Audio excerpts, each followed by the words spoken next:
Hey guys, tonight we step into a world where survival isn't about gear, gadgets, or tactical backpacks.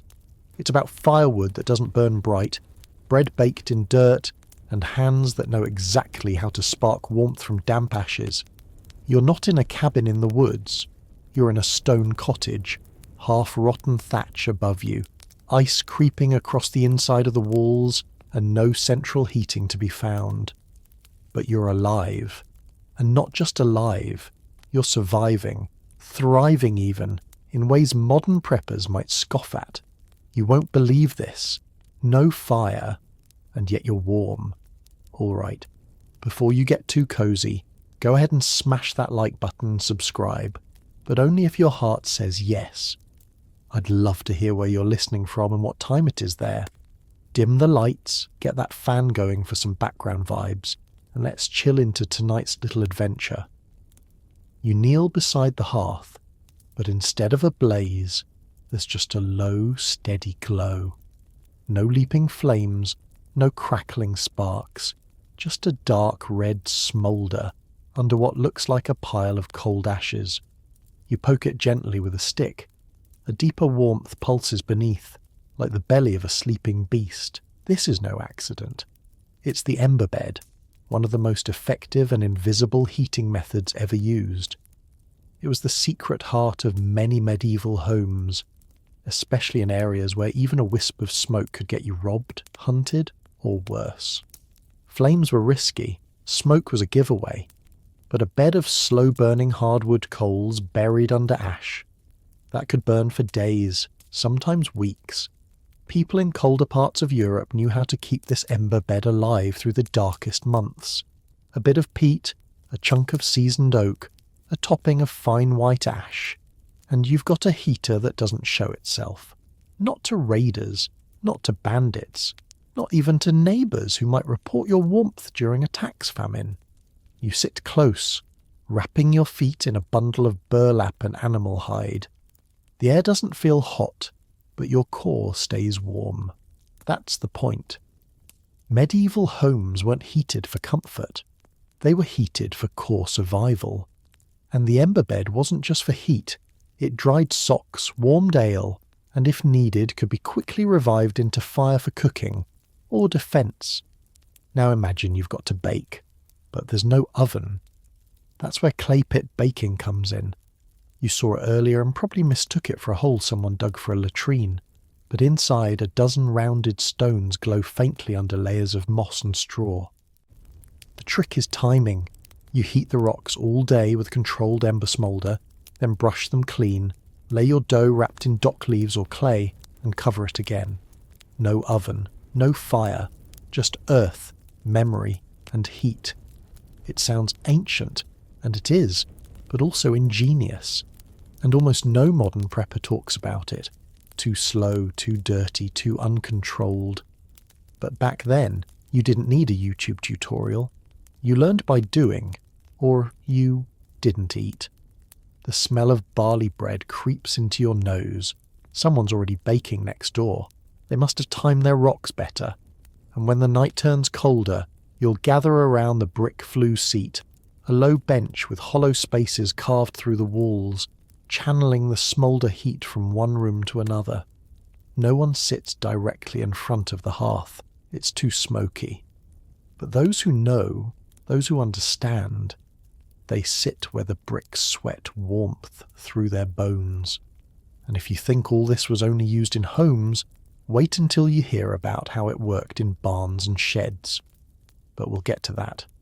For now, sit back by the ember bed. You've got no flashlight, no power bank, no backup generator. But you're warm, silent, hidden, and safe. Later that same night, the wind howls like a hungry dog outside the thin timber walls, but the fire still sleeps beneath its ash blanket, pulsing steady. You're lying under 2 coarse wool blankets stitched from sheep raised 3 fields over. The heat isn't blazing, it's radiating, low and constant, like a heartbeat in the floorboards, and you're not the only one depending on this invisible fire. In the adjoining space, maybe a lean-to, maybe a barn sharing your wall, There's a cow chewing cud, a goat, 2 hens, feathers fluffed like pine cones. This is passive heating, medieval style. Not with insulation foam or solar panels, but with body heat. It's why people slept with livestock. Not because they loved the smell, but because every breath, every exhale, was another degree of warmth captured in clay and stone. The family shares a bed not out of affection, but survival. You lie in the middle, the children curled around your sides, your partner's legs wrapped around yours like rope. It's not romantic, it's tactical. Heat loss is the enemy, and your skin is the barrier, a human furnace set to low. Above you the rafters are blackened, not from carelessness, but from centuries of smoke seasoning. A good roof was never cleaned. It held heat. It told stories. In some homes, people even rubbed the ceiling beams with animal fat to trap warmth and help smoke settle in thick drifts overhead. That smoke acted like insulation, pushing warmer air back down toward the living. You breathe shallow, trained by life to survive in half-ventilated spaces. No carbon monoxide detector, just instinct, and a window cracked with a spoon wedged between its shutters. If you had wealth, a very rare thing, you might own a hypocaust floor, where hot air from a furnace channeled through clay tiles beneath your feet. But for most, it was the ember bed, the stone bench, the shared skin, the soot-dampened rafters. Survival built from patience, not power. And when heat ran low, people didn't chase more fuel. They reduced the space. One room, one corner, one heavy curtain pulled around the bed. That cloth, likely soaked in vinegar and piss at some point to fireproof it, or at least keep. It too damp to burn easily. Yes, even textiles had survival strategies.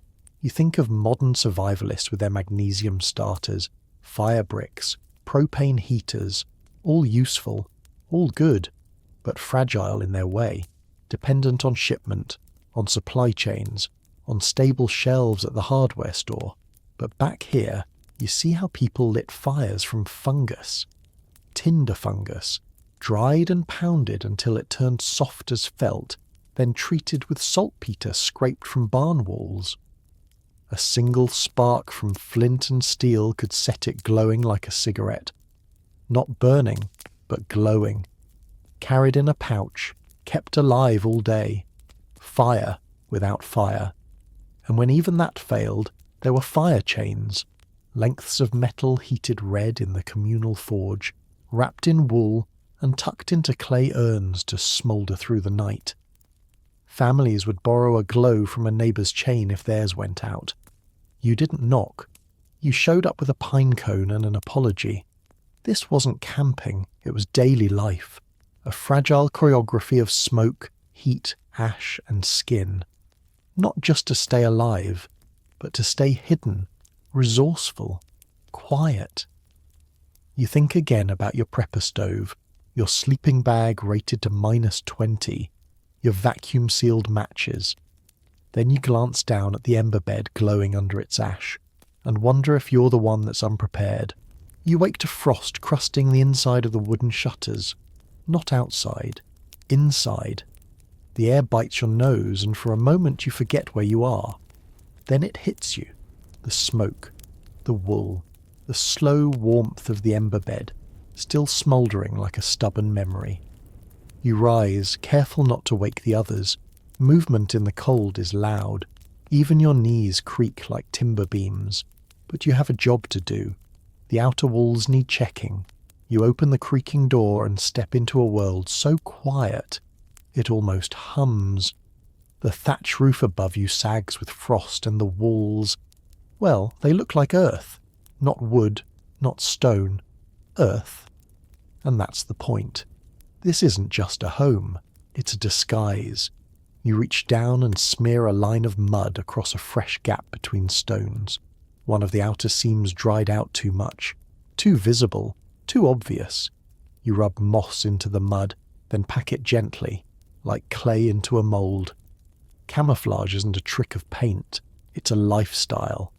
From a distance, your cottage disappears. It blends into the hillside, the trees, the rock. And it's not just your home that hides, the tools do too. That scythe? It's buried under a false rock, actually a basket hardened with wax and clay. The axe, wedged beneath a dry log, wrapped in rags, coated in dung to mask the iron smell. Even the chickens are part of the ruse. You dust their feathers with ashes to reduce scent and shine. Their coop is dug half into the ground, roofed in turf. From above it looks like a hillock. From a soldier's view, it looks like nothing. This wasn't just to avoid taxes, though, that helped. In many regions, even a wisp of chimney smoke could draw out patrols or worse. Press gangs, thieves or soldiers looking for shelter. So people became ghosts. You walk past the barn wall, running your fingers along the planks, each groove packed with soot slurry, a mix of ash, grease and dirt that stains the wood black and non-reflective. It's not beautiful, it's effective. If light hits it, it eats the glow instead of bouncing it back. Just like the old woman said, shiny things get stolen, dull things get ignored. Even windows, those rare luxuries, were a problem. Glass was too bright. So most people used horn. Thin slices of animal horn scraped flat, oiled and pinned into wooden frames. It bent the light, blurred the view, and from outside looked like fog or mud. It lied for you. And if you were on the move, say, hiding in the woods or fleeing raiders, you didn't just vanish into the trees. You built leaf armour, a cloak made from moss-stitched netting lined with damp leaves, bark or straw. You became a bush that walked, and if you lay still enough, you were the bush. Kids were trained to do this by age 6. Some towns even held leaf-blending contests. You'd hide in the village green, and if no one could find you by sunset, you got extra oats that night. It wasn't a game, it was how you learned to live unseen. You check your traps buried under dirt-coloured cloth. You touch your knife hidden in a hollow gourd. You pass your neighbour's door. No handle, no hinge, just a thatch flap pressed flush to the wall, like a scar in skin. Here, visibility was vulnerability. Being seen meant being taken. So you learned to make your life invisible. The sun creeps higher, but the frost doesn't melt. You crouch near a cluster of brush at the edge of the woods, watching the path. Not walking it, watching it. Because that path, as innocent as it seems, is the place where seen people get seen and taken. Your grandfather used to say, "Don't make a path, borrow one that doesn't lead to you." So instead of a trail to your door, there are goat tracks, rabbit paths, winding lines that double back and vanish into brambles. If someone wants to find your home, they'd need more than boots. They'd need permission. You duck back into the trees, winding your way behind a half-fallen log. Beneath it, a small stash, salted pork wrapped in cloth and bark, buried shallow. Your winter cache. No sign of human touch, not even a scuff. That's key. Survival isn't just about hiding, it's about leaving no echo. And even sounds are covered. You remember how your uncle lined the inside of his boots with lamb's wool, not for comfort, but silence. Or how he taught you to cough into your shoulder underwater if you were hiding in a flooded ditch. Once, you stayed silent for nearly 2 hours while a patrol passed, nose pressed to wet moss, trying not to sneeze. And you didn't. Because you were trained like that. Even the animals played their part. Geese were too loud, so you bred chickens that hissed instead of clucked. Dogs weren't for barking, they were for sensing tremors in the ground. When the dog froze, you froze. That was the rule. Your clothing, nothing dyed, nothing sharp. Browns, greys, greens rubbed in mud and charcoal. Hoods lined with squirrel fur for warmth, but reversed to show the rough side. Anything shiny was removed. Buttons, buckles, even polished bone toggles. If it caught the sun, it got buried. And when it rained, you didn't go inside. You worked more. Because rain was cover. That was when you patched the walls, tended secret gardens, or moved supplies. No one tracks through puddles. No one listens when the sky talks louder than feet. Camouflage wasn't just mud and moss. It was behaviour. You never opened the door the same way twice. Never used the same pot twice a day. The kettle rotated position. The chimney sometimes stayed cold. You played the long game. A quiet chess match against the world's eyes. Your cousin, once, built an entire decoy shack 20 feet from their actual home. Inside, rotting tools, broken baskets, mouldy straw, just enough to convince a thief they'd found the prize. The real entrance was beneath a trapdoor covered in turf behind the pigsty. The pigs were in on it too, trained to snort when strangers approached, but silent when family came. Near, and if things got truly bad, famine, plague, war, you'd collapse everything, burn the thatch yourself, scatter the ash, leave, with nothing. Because sometimes the best hiding place is nowhere. You carry that memory with you as you smear more mud across the wall's seam. The house disappears a little more, and so do you. You've become part of the land. Not marked on any map, not listed in any record, just one more rock, one more whisper, one more forgotten ghost of the Middle Ages, and somehow you're safer than you've ever been.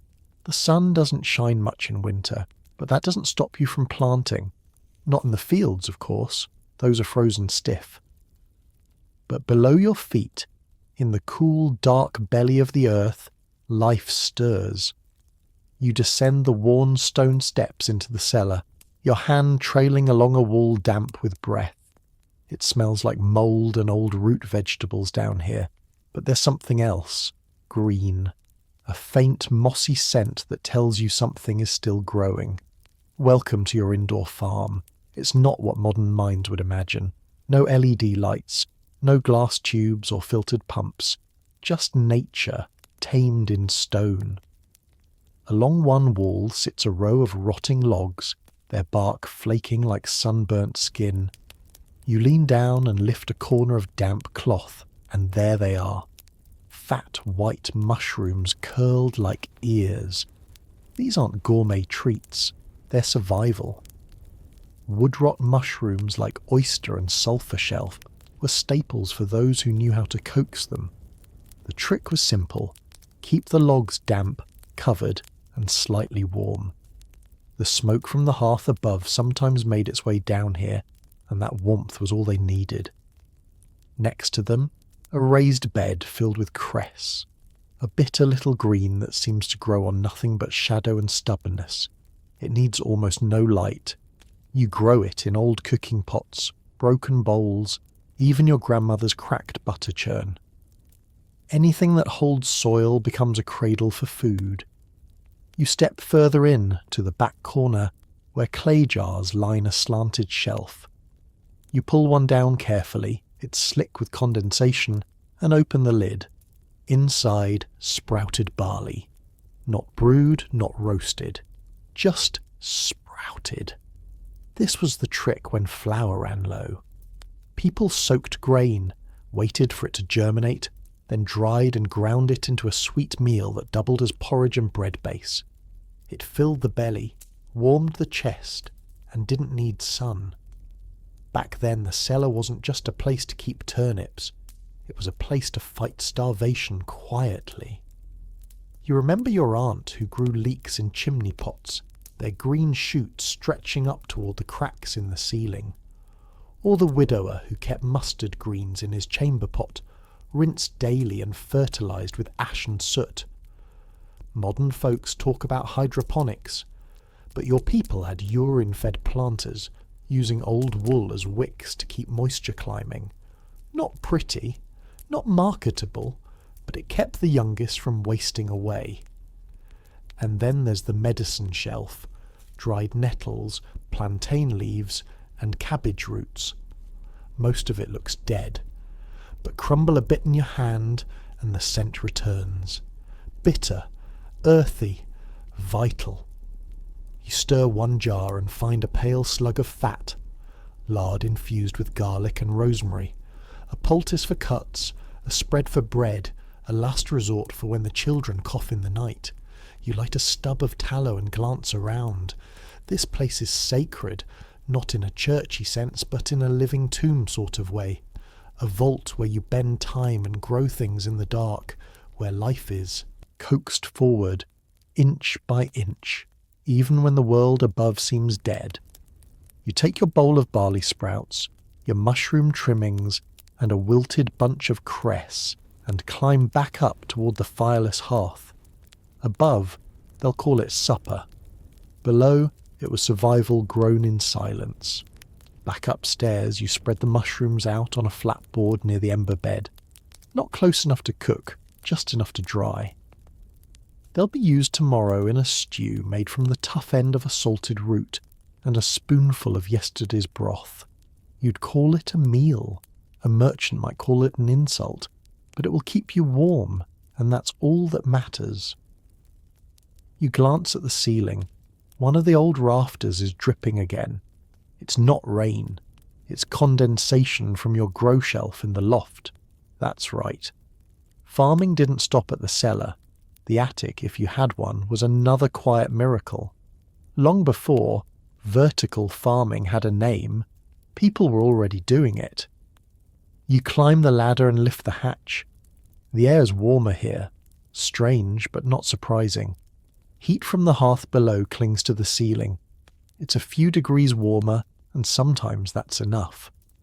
Along the rafters, slung like drying socks, hang bundles of herbs, marjoram, mint, lavender if you're lucky. But that's not the farm. You turn to the plank shelving that runs along the east side of the roofline. Shallow trays of moss and compost, topped with onion shoots, mustard microgreens, and the occasional feral pea plant climbing a bent nail. These trays are watered by drip catchers, gutters lined with linen that soak up condensation and let it trickle down through holes in the shelves. A single night of frost outside could end a crop, but in here, under the roof, they grow in secret, feeding not just the belly but the mind. You're reminded of the monastic records from centuries ago, how monks in Ireland used slate roofing slabs as planting beds. The stone stayed warm longer, soaking up the day's heat and releasing it into seed trays placed above. Even monasteries were survival farms in disguise.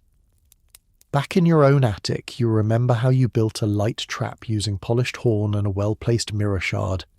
No electricity, no wires, just the bending of sunlight through a broken relic. Enough to give a single shelf an hour of late-day warmth. Enough to keep mould from taking everything. You check the trays. One of the pea vines is wilting. You pluck it before it spoils the rest. Nothing is wasted. The leaves will go to the chicken, the stem to the compost pile. The roots, boiled with vinegar, might be added to your poultice stock if someone gets a burn. Farming in darkness isn't a gimmick. It's a negotiation. You trade time for light, patience for calories. You grow in places no one sees. And when food is scarce and mouths are many, that quiet green corner under the rafters might feed one more bowl, one more day. You descend the ladder, careful not to spill. The seedlings. Behind you, the attic hatch closes like the lid of a chest. Quiet, secret, sacred. Later that night, as wind presses against the house and frost creeps up the walls, you sip a broth made of shadows and sprouts and the strange wisdom of forgotten dirt. It tastes bitter, but also like defiance. You're ankle deep in slush behind the cottage, dragging a sloshing bucket toward the compost heap. The air stinks of wood smoke and rotting cabbage, but you don't wrinkle your nose. That smell is gold. That smell means survival. The bucket is heavy, not because of weight, but because of what's inside. A stew of ashes, dung, crushed bones, fat and leftover broth. Waste to some. To you, it's insulation, waterproofing, soap, fuel. A toolkit disguised as filth. You upend the bucket at the edge of the pile, letting it slop onto a bed of dry hay and soot. Already steam rises. This heap isn't a dump, it's a compost furnace. In winter, you've seen chickens huddle around its edges, frost melting from their feathers. One year, a neighbour tucked a clay pot of water into the mound overnight, and it never froze. You dig a gloved hand into the heap's centre. It's hot, not warm. Hot. The chemical alchemy of rot. Dung breaking down straw, ash feeding microbes, the fat binding everything like glue. It's slow magic. Controlled decay turned into energy. You scoop some into a clay bowl and carry it back to the house. On the way, you pass the outer walls. Stone, yes, but filled with gaps. And in those cracks, mud and dung daub, thick with horsehair and blood. A blend older than any scroll. You press a glob into a split. It sticks. It hardens in minutes. People talk about wattle and daub like it's rustic decoration. But out here, it's the line between warmth and frostbite. Between walls that hold heat and ones that weep. You remember the trick your grandmother used. Mix wood ash into the daub to repel bugs. Ash clogs their breathing holes. Cheap, easy, everywhere. In a bad winter, you even added it to grain stores to keep out weevils. They hated the taste. You didn't notice. Back inside, you set the bowl near the hearth. Not too close. Just enough for the heat to soften it again. Then you grab a twist of cloth dipped in tallow and lye. Your soap for the week. It's rough. Stings a bit. But it scrubs dirt and grease from skin like nothing else. And it wasn't just for hands. That same lye soap, thinned with vinegar and strained through linen, became a disinfectant. Once your cousin used it to clean a deep splinter wound. He howled, then healed. You open the storage trunk and pull out a hardened leather pouch. It looks like a bag, but it's actually a waterproof sleeve made from pig gut, treated with lime and boiled fat. It once held water. Now it stores tinder, dry, safe, smelling faintly of last year's stew. Fat was currency in this world. You remember the fat weeks after a slaughter, how everyone boiled bones for hours, skimming the slick off the top and pouring it into horns or jars. That fat-sealed pots, coated boots, filled lanterns. Once you smeared it on a cracked wall in a storm, held all night. You smear the daub onto a draughty window corner, pressing it into place with the back of a spoon. Outside, the wind howls. Inside, the warmth stays in. Dung, ash, fat. Not pretty. Not noble. But in the medieval world, it wasn't the sword that kept you alive. It was the sludge. You kneel by the hearth again. Only this time you're not lighting a fire. You're sealing the stones. A thin slurry of wood ash, charcoal dust and pig fat coats the edge where the wall meets the floor. It's sticky, dark, and smells like yesterday's roast. But you're not cooking. You're fireproofing. It's an old trick, older than you. When that mix hardens, it turns into a kind of medieval cork, one that resists flames and blocks wind. During dry seasons, when thatch roofs caught fire from a stray ember, it was often the ash-fat paste around the base of the walls that kept the entire house from turning to ash. You pause to stretch your back and glance at the lantern hanging nearby. It's not a candle, it's a rag dipped in lard, curled inside a shell of dried gourd. A hole at the top lets smoke out. The gourd stays cool to the touch. You chuckle, remembering the time you dropped one in the cellar and the gourd didn't break but the rag kept burning. Good design, not fancy, just effective. In the corner sits a leather-bound sack of powder, not flour. Lime powder, carefully leached from boiled limestone. You used it last week to scrub the inside of the barrel used for brining pork. This week you'll mix it with water and make a kind of paste to paint onto the chicken coop walls. Why? Because lime repels mites, and unlike herbs, it doesn't wear off with rain. Survival in this age wasn't just about scavenging, it was about chemistry, done by smell and gut, not microscope. You learned by failing. Like the time your neighbour tried making soap with ash from pine logs. The resin turned it sticky, smelled like heaven, cleaned like mud. You once traded a sack of urine-soaked straw for half a wheel of cheese. The farmer used it to bleach linen. Sunlight alone wasn't enough. But when you lay linen in snow soaked in stale urine, then let it freeze and thaw again, the cloth turned pale, almost white. Almost. The smell took longer to leave. And don't forget boiled hooves. Not just for glue, but to seal cracks in wooden bowls. A little hoof glue dripped into a split, then cooled with water, could stop a leak for months. It stank like death, but so did half the kitchen. Some people whisper about alchemists turning lead into gold. You'd rather turn rot into heat, or waste into wall patches, or urine into cleaner shirts. That's your alchemy. Out back, a rain barrel sits sealed with a thick ring of animal fat and wool. You check it now, brushing frost from the lid. Still sealed, still holding. A small miracle. In a world where every crack lets in death, cold, vermin, smoke. Your survival depends on sealing, repelling, coating, binding. You think about today's gear. Chemical kits, synthetic liners, Teflon, Gore-Tex. And you wonder if the people who made those ever boiled, hooves or mixed piss with lye just to stay warm. You lift your hands to your face. The lye soaps made them red and raw. But they're clean. They don't smell. And that's more than most can say. You return inside, close the door and smear one last ribbon of sludge across the drafty threshold. Tomorrow you'll scrape some soot for ink, patch the pantry shelves with resin, and maybe, just maybe, try making that vinegar bone polish the tanner swore by. After all, in this life, if it can rot, it can also save you. The wind hasn't stopped in 3 days. It moans through the chimney, slips through the door seams and kisses the tips of your fingers every time you forget to wear gloves indoors. But you're not shivering, not really. That's because you're dressed like someone who understands what cold actually is. You tug your second hood tighter over your head. Not your only hood, your second. Because in this world, warmth doesn't come from one thick layer.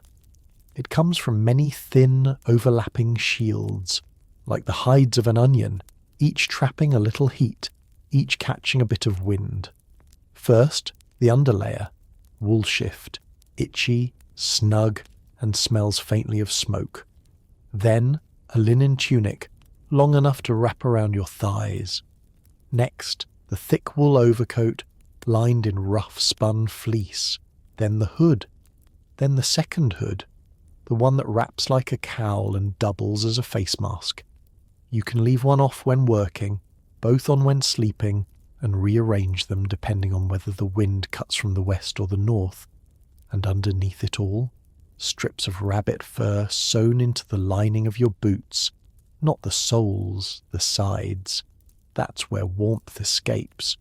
Not from below, but from within. You learned that from the old man down the road, the one who said he hadn't had frozen toes since the plague years. It's not glamorous. None of it is. Your sleeves don't match. Your scarf is patched with nettle thread. Your mittens are made from scraps of goat hide and tied at the wrist with leftover shoe leather, but they work. And more importantly, they trap heat close to the body core, not the extremities. That's the secret no one tells you. You cross the yard to the well and pull the bucket hand over hand. Your breath fogs like dragon smoke. But under your layers, your torso sweats. That's good and bad. Sweat is the enemy. So as soon as you're back indoors, you'll hang your inner tunic near the ember bed. Not to dry fully, just to take the edge off. If it dries too fast, it stiffens like bark. Too slow and it grows mould. Even your hat, yes, you wear one indoors, is engineered. It's shaped like a cone, made of felted wool and lined with grease and ash dust to repel lice and keep its shape. Not fashionable, but in this world, fashion dies of frostbite. You remember when a travelling merchant offered your cousin a fine cloak from Florence, blue, velvet, gold stitching.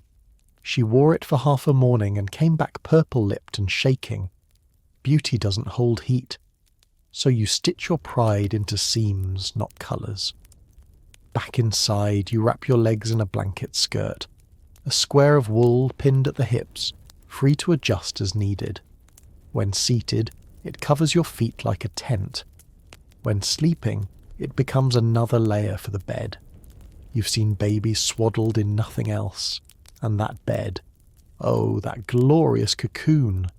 Layers of straw, wool, felt, fur and hides, stacked like pastry. You climb in like entering a furnace, and once sealed, your breath does the rest. In bad winters, you don't get up unless you must. You eat in bed, mend in bed, tell stories in bed. And on the rare occasion you go out after dark, you wear the smoke cloak, a long tattered garment stored above the hearth, so it's always warm and infused with soot. The smell alone wards off pests. The warmth makes you weep. You aren't layering to look prepared. You're layering to survive. You're stirring a pot of gruel with one hand while tightening the wool wraps around your shins with the other. The chill creeps in through every seam, every gap you forgot to patch, but you've learned how to cheat it. You squat beside the hearth, not for fire, but for trapped heat. The old stones behind the coals still remember the blaze from yesterday, and they radiate a kind of lazy warmth. So you sit close, not directly facing the hearth, but with your back to the wall, letting the stones feed warmth into your spine. That's one of the oldest tricks. Use your house like a second coat. Your cloak lies nearby. It's heavy, smells of lanolin and old rain, and it's lined with the secret weapon of poor folk. Felted scraps, leftover pieces of wool, pressed and matted by hand, layered like shingles between the outer shell and your skin, not stitched in place, nested so you can remove or rearrange them depending on the weather. A draught stirs the air. You stand and pull the curtain tight across the sleeping nook, just a length of wool hung on a rope, but lined with dog fur and goose down in overlapping patches.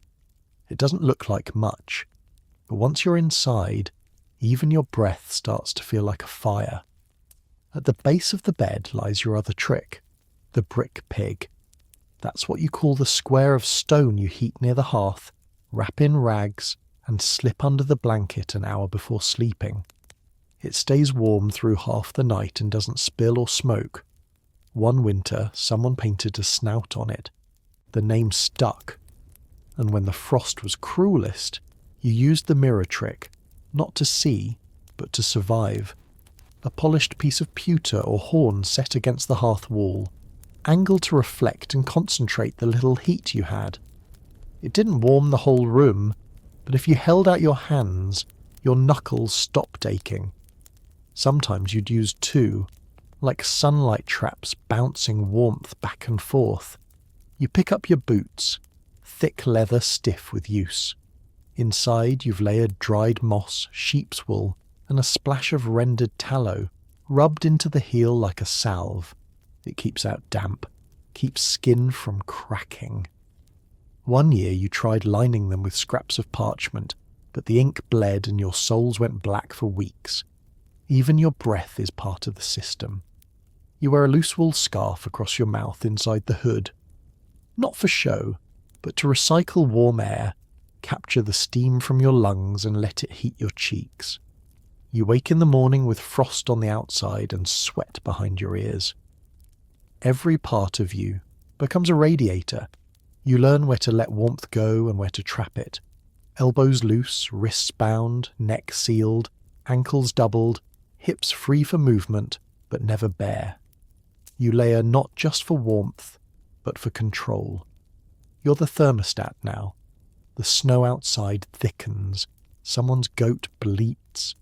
You rise, cloak over your shoulders, hood pulled low, and you step into the cold not like a victim, but like a creature wrapped in every forgotten law of survival. You're not wearing clothes, you're wearing armour. The first sign of famine isn't silence, it's the absence of crunch. No dried barley, no stale rye crusts, no apples thudding into baskets or turnips knocking against one another in the cellar. Just soft things, mushy, limp, desperate things. That's when you know winter's claws have sunk in for good. You sit at the table, staring down at your bowl. It's not soup, it's bark stew. Slivers of birch bark, boiled until soft, mixed with bitter greens and a single thin sliver of lard for taste. Your teeth don't slice through it. They fold the fibres again and again, as if chewing damp parchment, but it fills the belly, and that's what matters. You weren't the first to do this.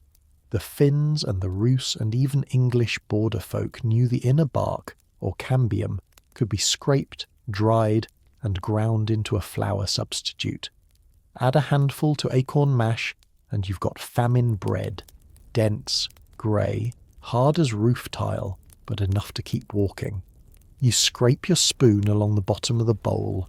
Grit clings to the edges, probably thistle root, or worse, dried nettle stems. You don't ask, you eat. On the windowsill, a small jar holds lichen jelly. That took hours to make. The Iceland moss, not moss at all, but a sort of fungus, was boiled, rinsed, boiled again. The bitterness, still there.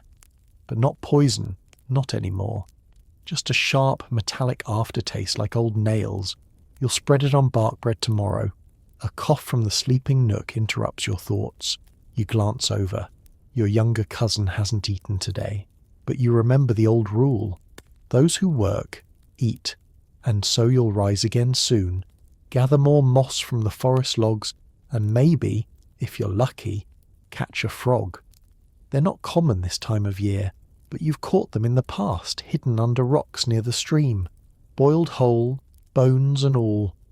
One time, you even ate the feet. Crunchy, if you pretend. Then there's snail mash, a secret your grandmother whispered only once.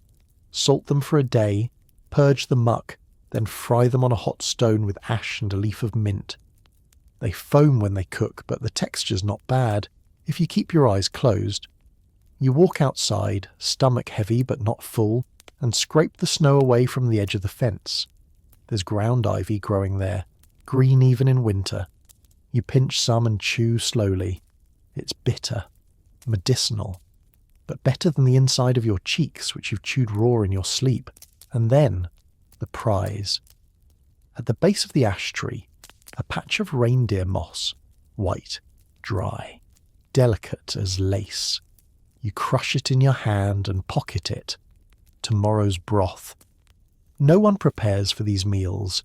They prepare for not dying. They prepare for getting through. You remember stories of peasants boiling shoe leather, soaking it for hours, scraping the top layer off with teeth. Once your aunt made bone broth from pig skulls, the eye socket still staring upward as the stew bubbled. Now you collect pine cones, not for fire, but for their seeds.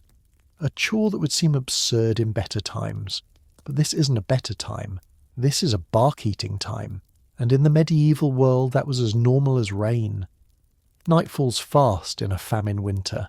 You crouch low beside the hearth, not to warm yourself, but to grind acorns. Not fresh ones, those are long gone. These are the ones you buried last autumn in the stream bed, wrapped in a cloth bundle weighted with stone. It's the leaching trick. Let water rinse out the tannin slowly. Too fast and the bitterness stays. Too slow and mould creeps in. You unwrap them now, soft and brown as chestnuts. You crush them between two stones, dust rising into your nose. The powder smells like damp bark and iron. but it will become gruel by morning. You add in the ground cambium bark from earlier. Stir, let it rest. If you're lucky, the mash will thicken enough to slice. Beside you, someone's gnawing on duckweed cake, scraped from the pond's edge weeks ago, dried, pressed and bound with goose fat. Tastes like nothing, smells like old rope, but it keeps teeth moving and stomachs fooled. There's talk of the weird weeds now, the plants no one touched until hunger made the rules change. Like cleavers, the sticky little burrs that cling to your tunic when you walk through brush. Boiled 3 times, mashed with nettle and rolled into bitter dumplings. Or sedge tubers, the crunchy root nubs at the edge of swamps. You roast them on embers, crack them like nuts. They don't digest well, but that's not the point. The point is volume, bulk. Warmth in the belly, even if it passes through unchanged. You remember a winter when your neighbour survived 2 weeks on mouse soup, not rats, mice, trapped with baited tins in the barn rafters, skinned with a paring knife, bones boiled soft. The broth was thin but smelled like meat. That alone was enough to bring tears. And then there were the candles, not wax, tallow, rendered animal fat. They were meant for light, but sometimes, when the cold bit too hard and the cupboard too empty, you shaved off curls and stirred them into porridge. It coated your throat. It made the children quiet. Once your uncle tried eating parchment, boiled pages from a ruined prayer book, sheepskin after all. Boiled long enough, it softened into a kind of gluey paste. You watched him eat it with a wooden spoon, 1 letter at a time. You pick up your own spoon now, wood, worn smooth at the edges, and stir the morning's mash again. It's thicker. The bark is doing its job. Tomorrow you'll try to bake it on a flat stone. No flour, no yeast, no pride. Just heat and hope. Across the room, someone pulls a bundle from the rafters. It's dried dock leaves, greenish-brown and smelling faintly of fish. You'll grind them into tea, supposed to help the stomach. Or maybe it just makes the hunger quieter. Your eyes fall on the wall where a child once scratched tallies, days without a real meal. The lines have faded. No one counts now. And yet, here you are, alive, bark between your teeth, root in your pocket, fat candle stew on your breath. You're not full, you're not fed, but you're still breathing, and in this world, that is survival. The moon is high, but you don't dare light a lamp, not tonight. There's talk of riders on the road, strangers with polished boots and quiet horses. You blew out the gourd lantern hours ago. The ember bed is smothered.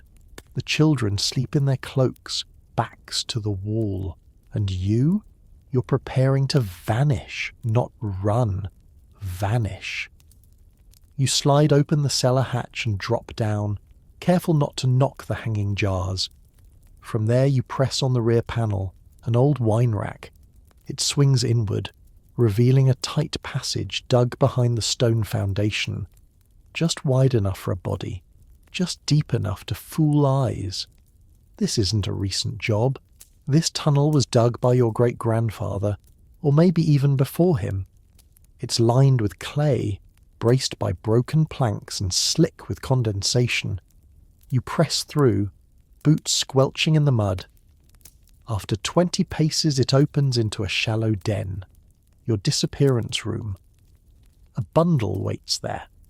A cloak woven with moss, bark fibres, and wool threads dyed with crushed charcoal.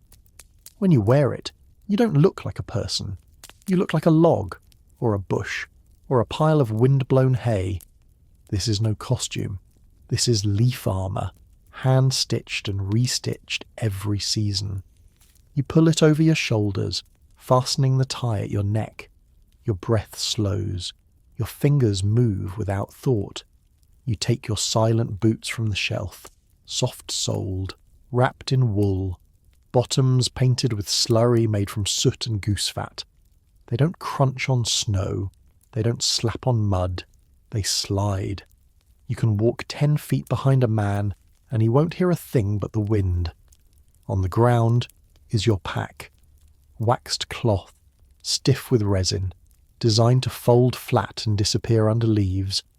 Inside it are birch bark strips for fire, a dried fish bladder for water, a few bulbs of wild garlic, and a slingshot carved from goat bone. You listen. No sound. Time to go. You push open the outer flap of moss and step into the trees. There's no trail. You never make trails. You walk through nettles, over stone, under branches, dragging your feet at strange angles so no prints point one way or the other. Every turn is intentional, every pause rehearsed. You move like shadow, slow and low. 2 miles out, you find the cache, a hollow in the roots of a dead beech tree, covered with bark and stuffed with dried grass.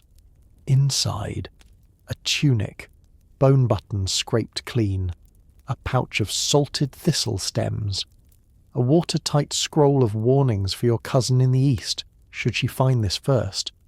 You replace the scroll with your own, written in code. Nothing more than a pattern of marks, but she'll understand. Then you vanish again, into the woods, deeper now. You'll circle back in 2 days, maybe 3, when the riders are gone, when the whispers stop, when the frost tells you it's safe to warm the hearth again. But for now, you become a part of the land, not hiding, gone. You lie flat beneath a blanket of pine needles, chest pressed to the forest floor, listening. Every sound sharpens, owl wings slicing through the air, the crunch of distant hooves, the slow drip of meltwater from a frost-bitten branch above. But no voices, not yet. The cloak you wear blends seamlessly into the earth, not just in colour, but in texture. The bark strips stitched to your back snag twigs like real bark. The wool tufts catch dew. Your gloves are stained with mud and fat, darkened until they resemble the forest itself. If someone walked right past you, they'd step over a log and never know it was a person. Because you're not a person right now. You're gone.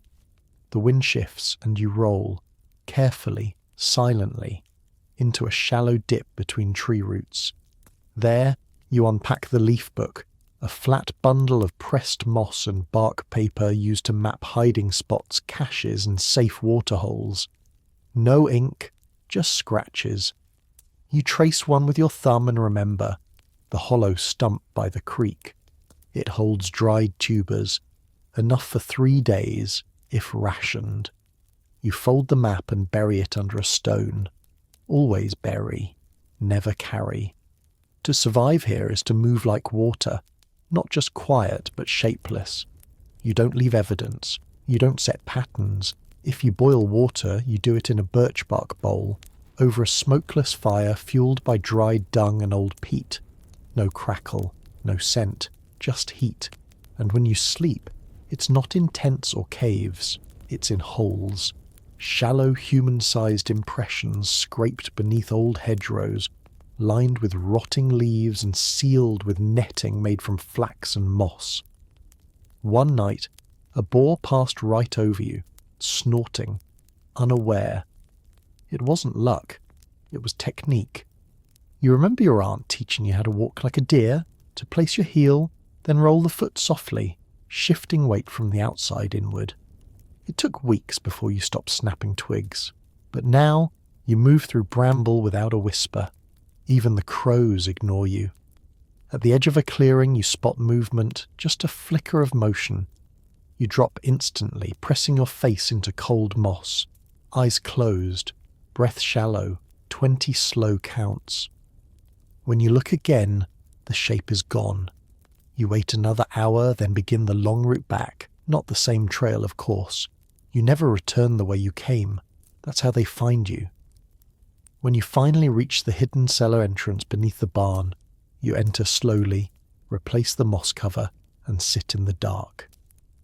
Everything you wore, cloak, gloves, boots, goes into a stone-lined box beside the root bins.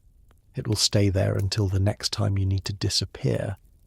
Your cousin hands you a bowl of weak broth and a crust of bark bread. You nod thanks but say nothing.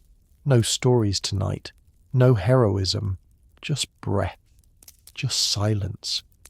Because in the medieval world, survival doesn't always look like building a fortress or wielding a blade. Sometimes it looks like this.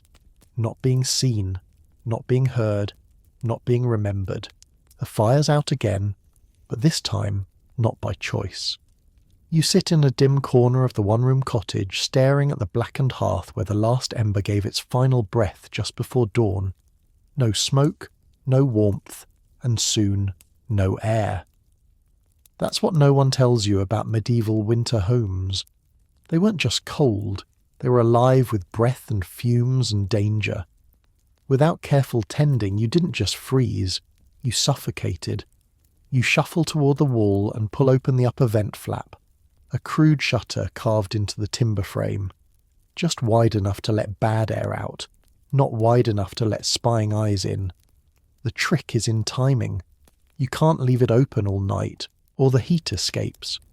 But if you keep it shut too long, the air turns sour, thick, sleepy. Last winter you woke to a headache so fierce you thought the plague had come. It was just bad air, soaked with smoke and breath and candle fumes. Since then, you've learned the rhythm. Open the flap every few hours, let it sigh, then close it again. The house is still smoky, even with the fire out. Not from flames, but from coals and soot, baked into the walls over generations. The stone soaks it up. On damp days, you can smell it bleeding out like a slow exhale. It's not pleasant, but it's familiar. Some folks burn pine or oak. You don't. Too bright. Too loud. Instead, you use peat cakes, pressed slabs of turf dried over months, silent as ash when they smoulder. No crackle, no glow, just heat, like breath from a sleeping dog. Once, you watched your grandfather prepare dung bricks, mixing cow droppings with straw, forming them by hand, stacking them along the sunlit wall. You thought he was mad, until winter came and those bricks saved your hands from going black. Tonight, with no fire, you reach for the old smoke stick, a wrapped bundle of juniper and sage bound with old thread. You light it carefully with a flint and hold it near your face. The smoke is thin, acrid, herbal, not for warmth, for cleansing. It's an old tradition. When the air turns heavy and illness threatens, you burn medicinal smoke. Not incense, survival smoke.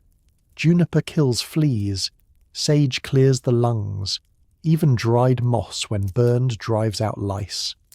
The scent curls through the room like a ghost with a job. You walk slowly, fanning the smoke into corners, beneath the bedding, behind the shutter, up into the rafters where stale air hides. The house creaks softly. You creak back. This isn't superstition, it's maintenance. In the sleeping corner the baby stirs. You wave the smoke away from her, toward the doorway instead. Let the old breath out. Let the house take a new one. You glance at the soot above the hearth, layer upon layer, thick enough to write in. Some folk carve prayers into it. Others leave it alone. You once etched the word breathe there with a finger. The soot grew back. By morning, you'll relight the coals. Maybe with a tinder fungus. Maybe with a neighbour's ember. But tonight, you let the house breathe. Let the smoke do its work.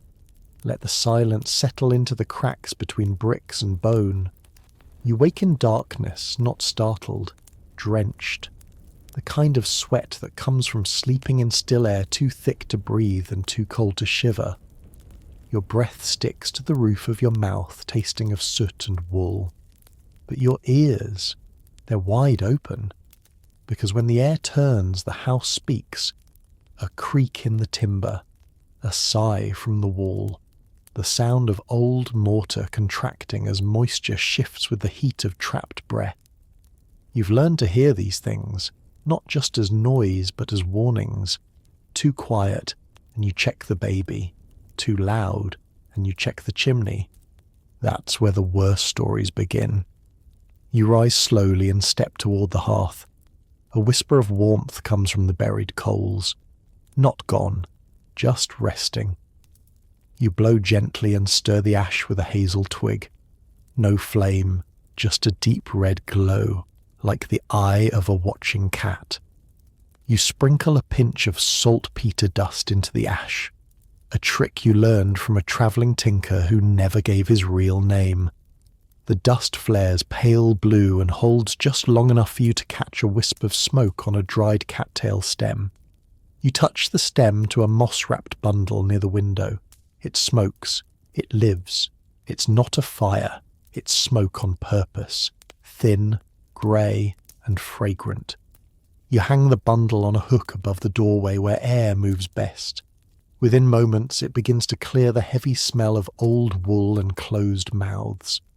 Back in the day, your great-grandmother used burnt horsetail to scrub the air. Ground fine and tossed into the fire, it hissed and sparked, sending up smoke that irritated the lungs. On purpose. The pain was the point. It forced you to cough, to breathe, to purge the damp from your chest. She called it smoking out the death. You do it softer now, less drama, but same logic. You return to the bedding nook and check the wall behind the straw mattress. Your hand brushes the surface. Cold, clammy. Damp means danger. That's how the mould creeps in. So you unhook a linen panel, stiff with vinegar and wood ash, and hang it like a curtain over the stone. Not to dry it, to keep it from breathing into you. Medieval walls were never silent. They oozed, they wept, they whispered. You lie back down, pulling the coarse blanket over your chest. Someone beside you shifts. You hear the shallow breath of your sister, the hiccuping snore of your uncle, and the occasional whimper from the baby's dreams. Each breath adds heat. Each body a small furnace. But too many bodies, too little air. You reach under the cot and pull out the breather jar, a clay pot filled with quicklime and crushed charcoal, set open in the corner. A cheap filter. It eats some of the stink, some of the damp. You'll need to replace the mix next week. If the trader comes, if the road isn't blocked, if there's no sickness, you don't hope, you plan.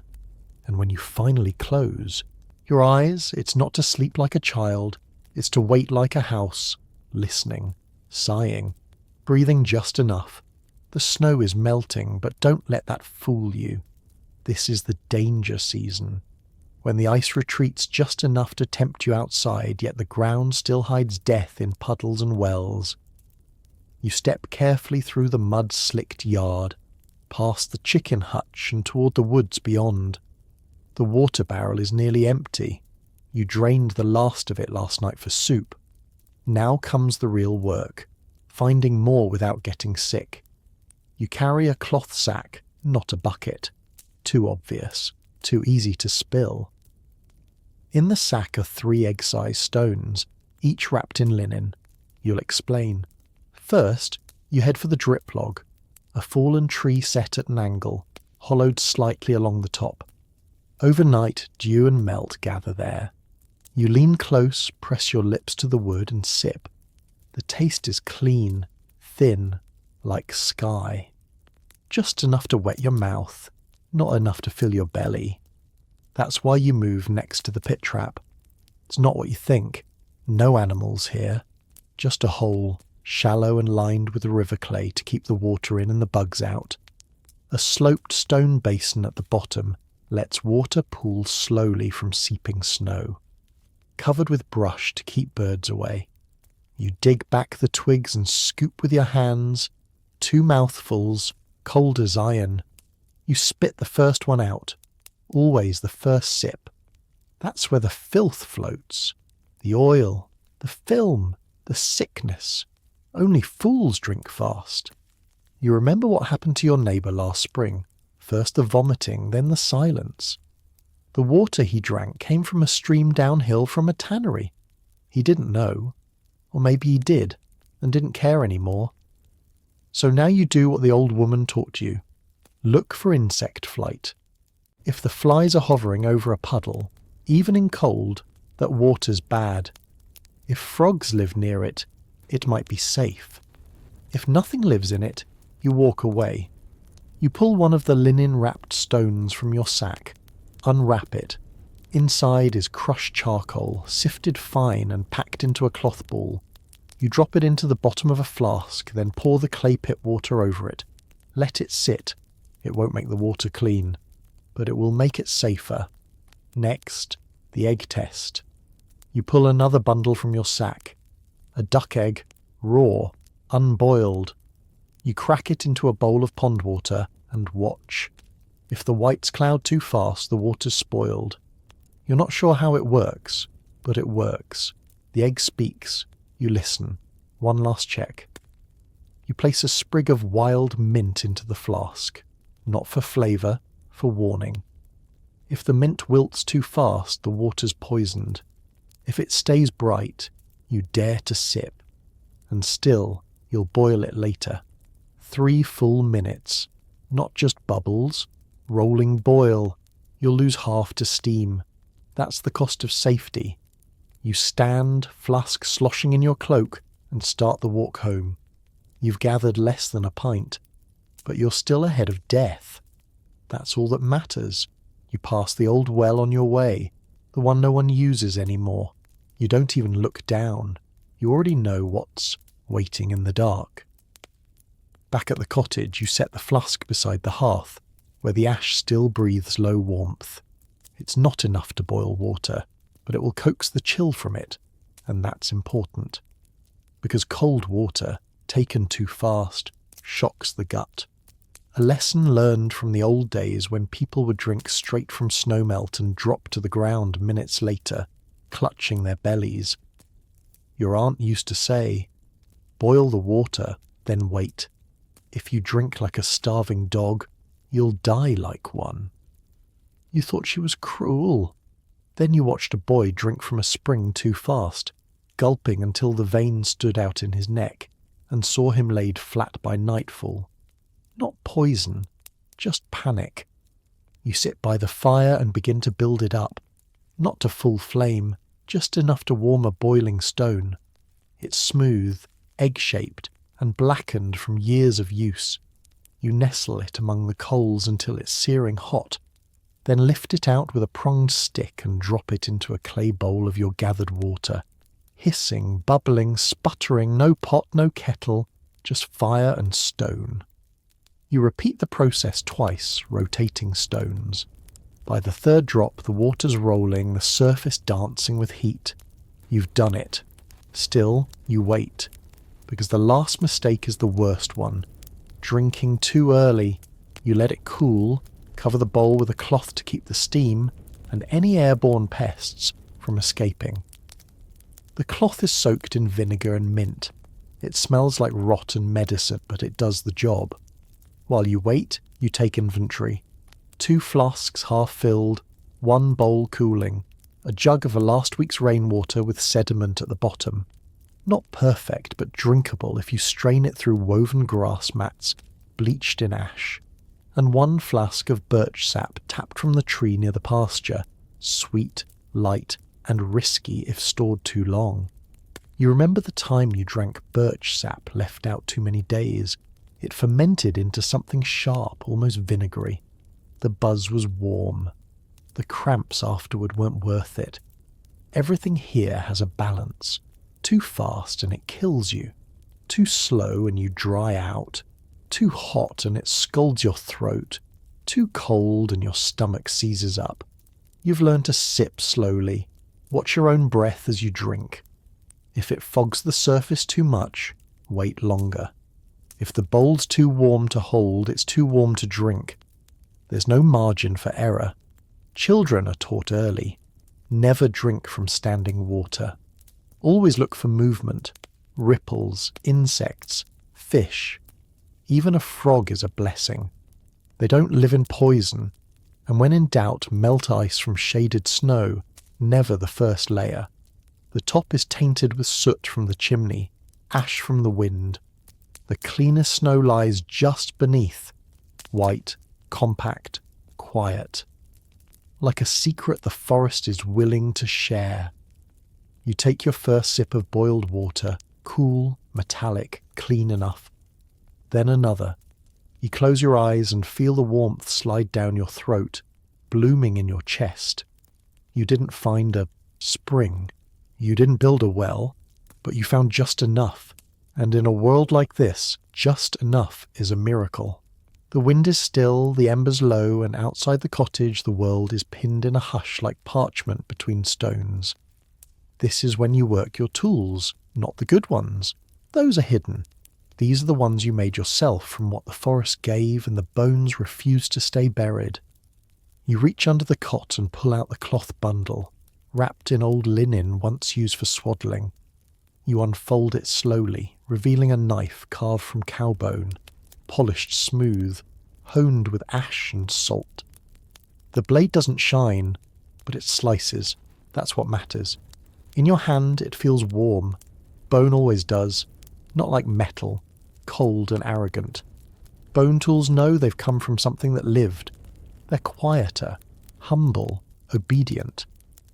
You remember the first time you saw your grandmother carve a spoon from a sheep's shoulder blade, humming as she whittled, the flat edge of the bone curling away like butter. She said, "Never throw away what used to breathe. It still wants to serve. Tonight, you're shaping a new awl, using a goat rib, narrow and straight. You rub it with sandstone, then heat it briefly over coals. Not enough to burn, just enough to harden. Once done, it'll punch holes in leather, pierce bark, even serve as a crude needle if you're desperate. Bone was never just waste. In lean times, it was your toolkit, your pantry, your ink." You glance toward the firewood stack where 3 femurs rest among the logs, thicker than most. From the old ox, long since eaten. You've drilled one hollow and filled it with charcoal and lard to make a torch. The others, waiting. Maybe for a new flint socket, or a slingshot arm. Or, if things get worse, boiled again, stripped of every sliver of marrow. Boiling bones isn't just for broth. Done long enough, at low simmer, they give up their oils, rendered into glue, lamp fuel, even preservatives for leather. Once, you boiled pig skulls until the water turned milky. That broth sealed your boots for a season and kept mice out of the grain sacks. The smell? Don't ask. From the shelf, you take your antler mallet, short, thick, weighty. A tool passed down 3 generations. The end is blackened, the shaft worn smooth, where fingers have gripped it through every crisis since the winter the river froze solid. You think back to a story told in whispers, a siege long ago, where the townsfolk made knives from human ribs, shaped into crescents, lashed to broomsticks with gut string. Not out of cruelty, out of need. Need makes monsters, or survivors, sometimes both. You reach into your pouch and find the fish spine needle you made last spring. You'd bartered for the fish, 3 eggs and a strip of hide. Now that same spine sews your boots, binds your satchel, stitches your fate. Outside, something howls, not a wolf, just the wind pretending. You light a bone oil lamp, the flame thin, sour-smelling but steady. Shadows stretch along the walls, dancing in familiar shapes.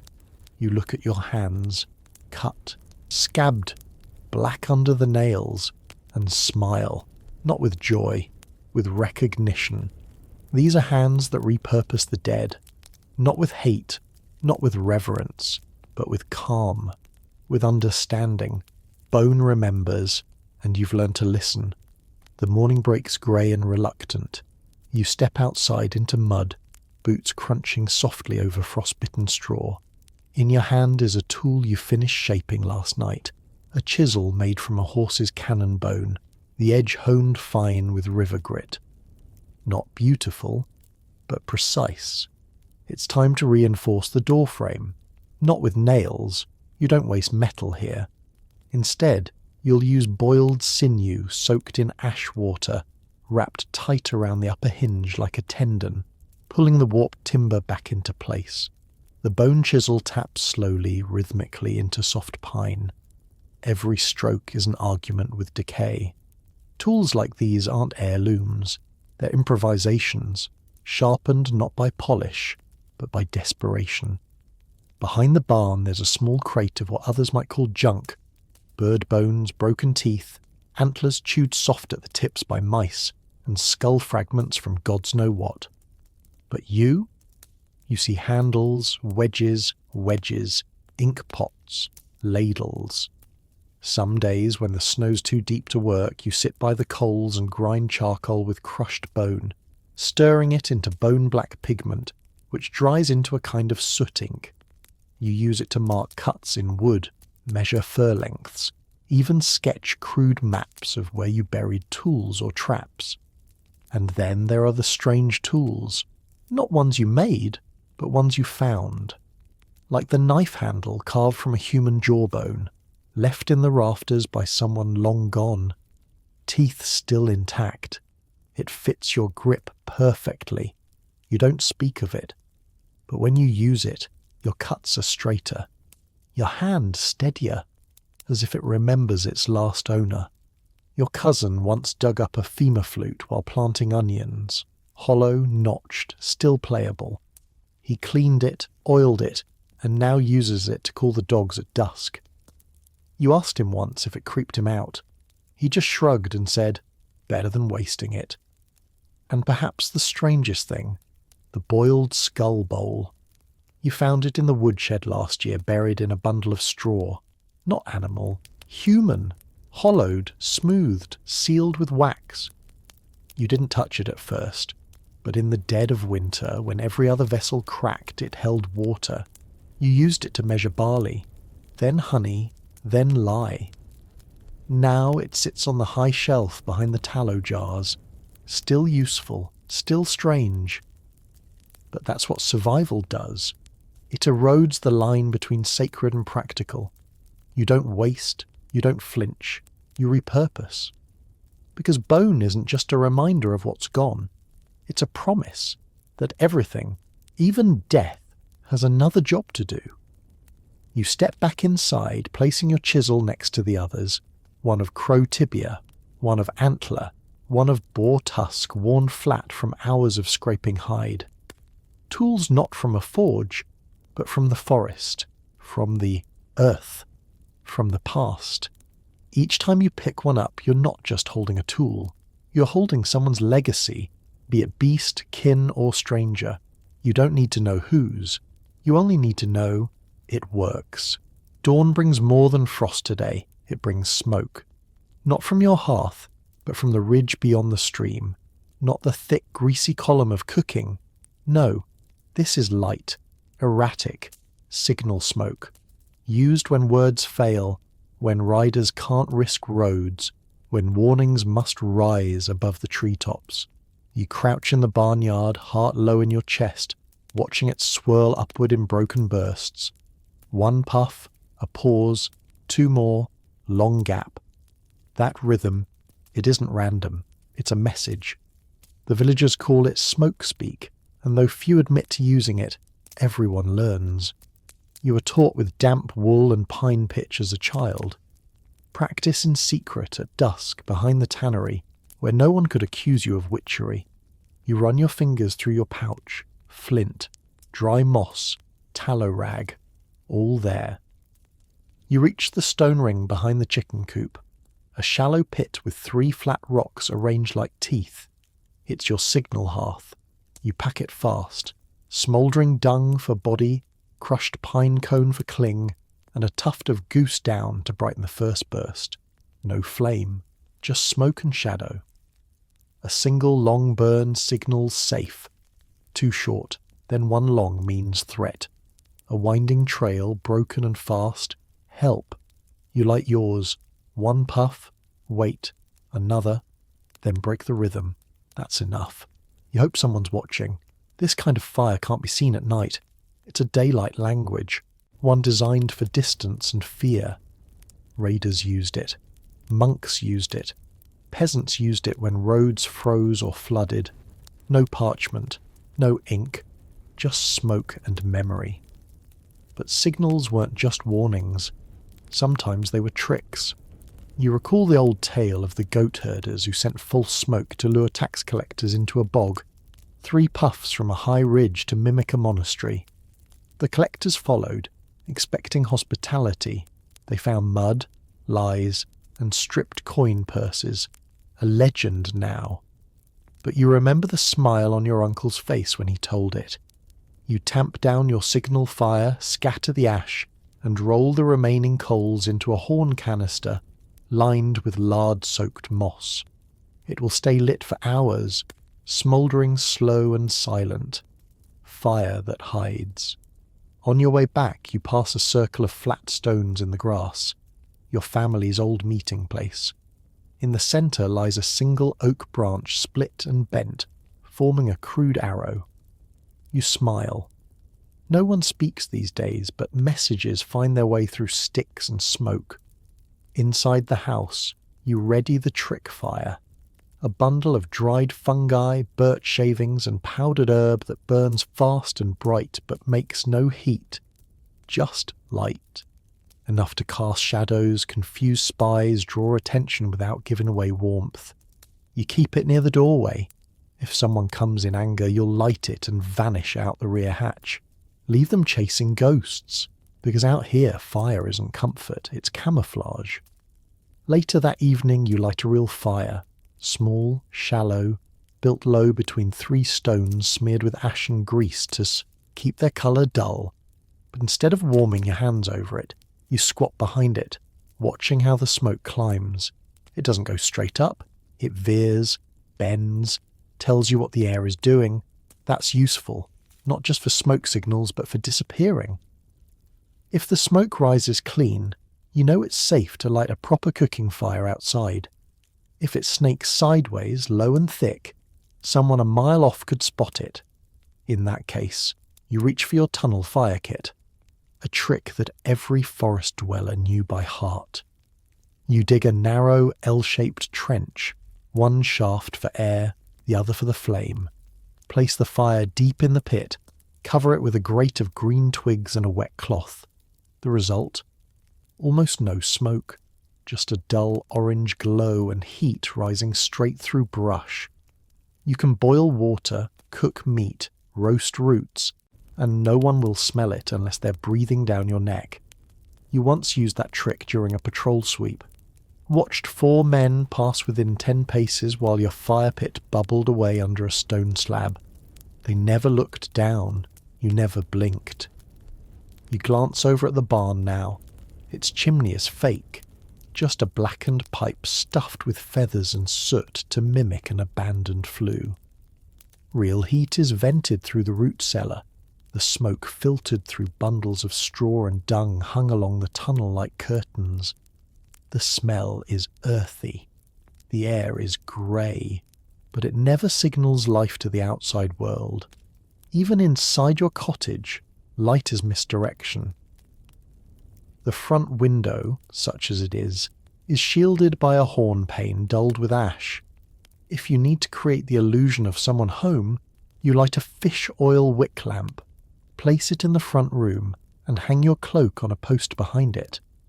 From outside, the silhouette moves as the fire flickers, a figure watching, standing, while you sleep beneath the floorboards, and sometimes fire becomes a lure. Your cousin once dug a pit at the edge of the tree line, lined it with dried leaves and brush, and lit a fire deep inside.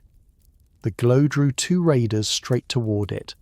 They stepped forward, snap, right into the trap. No shouting, just quiet dirt. Afterwards the fire was buried again, stones cooled with snow, no trace left. Fire has rules, but so does smoke. In some villages, women would carry bundles of wet grass and mint through the streets, letting smoke rise behind them in thin curls. Not just for scent, but as messages. The sick are here, the dead are gone, the door is open. A burnt sprig of rosemary meant morning, a twisted strand of bark, danger. That language died with the old women, but you still remember. Tonight you hang a burnt braid of straw above your door, just in case someone comes by who still speaks. And before you sleep, you stoke a last curl of smoke through the back vent, not enough to choke, just enough to speak quietly to the air. You don't always need words. You just need the right kind of fire, and the wisdom to know when it should never be seen. It starts with a scratch. Not hunger, not cold, not thirst, but a scratch. Behind the ear, beneath the collar, where the fabric rubs and the skin prickles. You don't think much of it at first, just dry air. Too much straw in the bedding, then another, and another. Soon you're waking with raw skin, rashes, bite trails. You know what's coming. Lice, and not just lice, fleas, mites, bedbugs, rats. The medieval home was not just a shelter.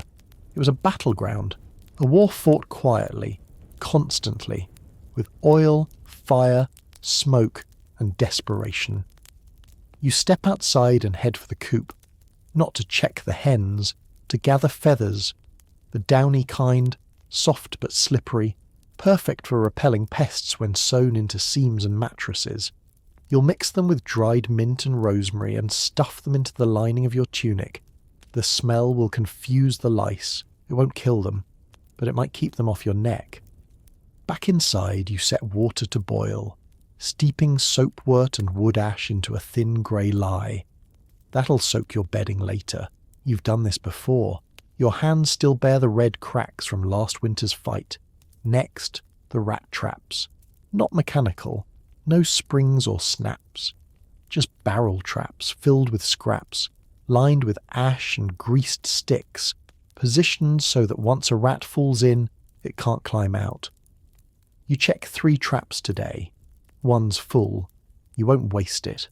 It'll be skinned, the pelt scraped and boiled for glue, the bones crushed for the garden, the meat roasted if things get worse. You whisper a quiet apology. Survival doesn't leave time for sentiment. You inspect the beams next, running your fingers along the rafters for silver trails, signs of mites or weevils. You find none, but sprinkle dried tansy leaves there anyway. Pests hate tansy. People do too. It reeks like burnt medicine, but better that than waking up with blood-slick sheets.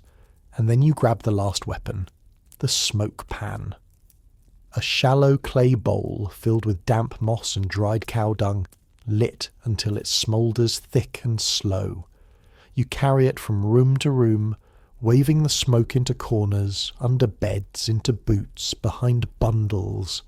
It chokes the air, makes your eyes sting. But the pests hate it more than you do. You hang strips of raw onion skin in the doorframe. Not because it smells good, it doesn't, but because the flies avoid it.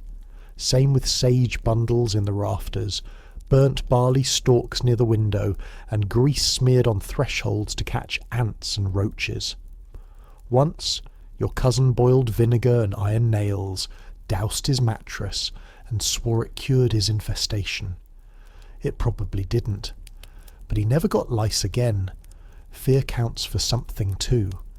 And when the war gets bad, when the crawling things win, you strip everything down, burn the bedding, shave your head, sleep on plain straw, and wrap yourself in leather until the worst has passed.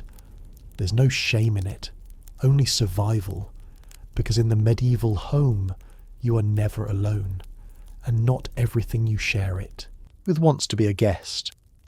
Night has settled again, and with it comes the scratching, not yours this time, but from the walls. You lie still, eyes open, listening to the soft shuffle of tiny claws behind the wattle and daub. It's not a thief, it's them. The rats are moving, not just one, a family. You've heard them for weeks, but tonight they're bold. The cold has driven them deeper, closer to your warmth, to your grain sack, to the corners you haven't dared clean because moving the bed means breaking the last crust of heat in the room.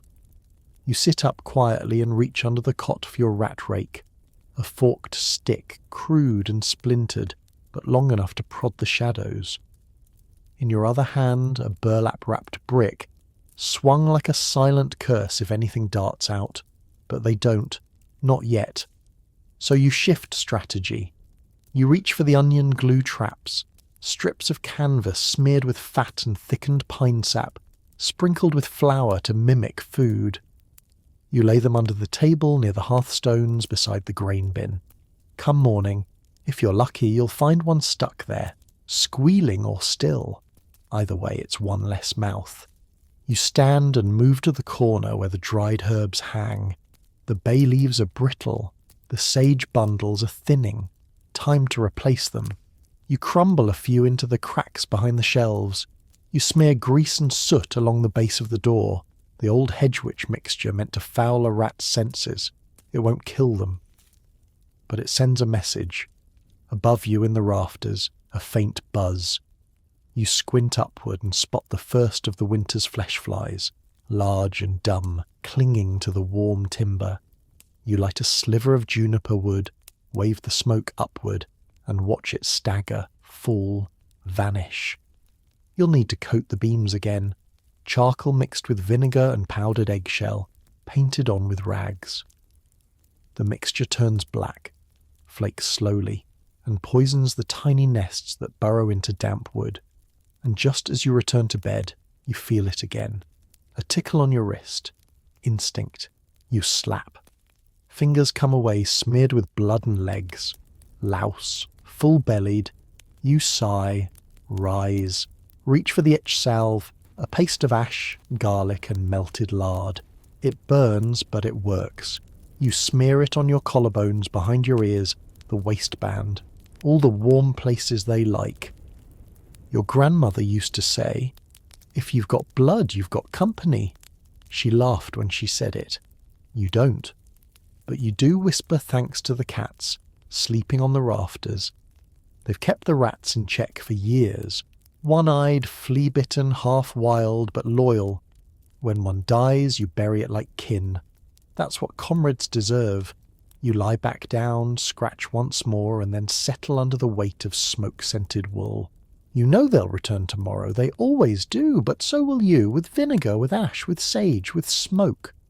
This isn't a war you win. It's one you endure. You wake to the rattle of frost loosening from the window's horn pane.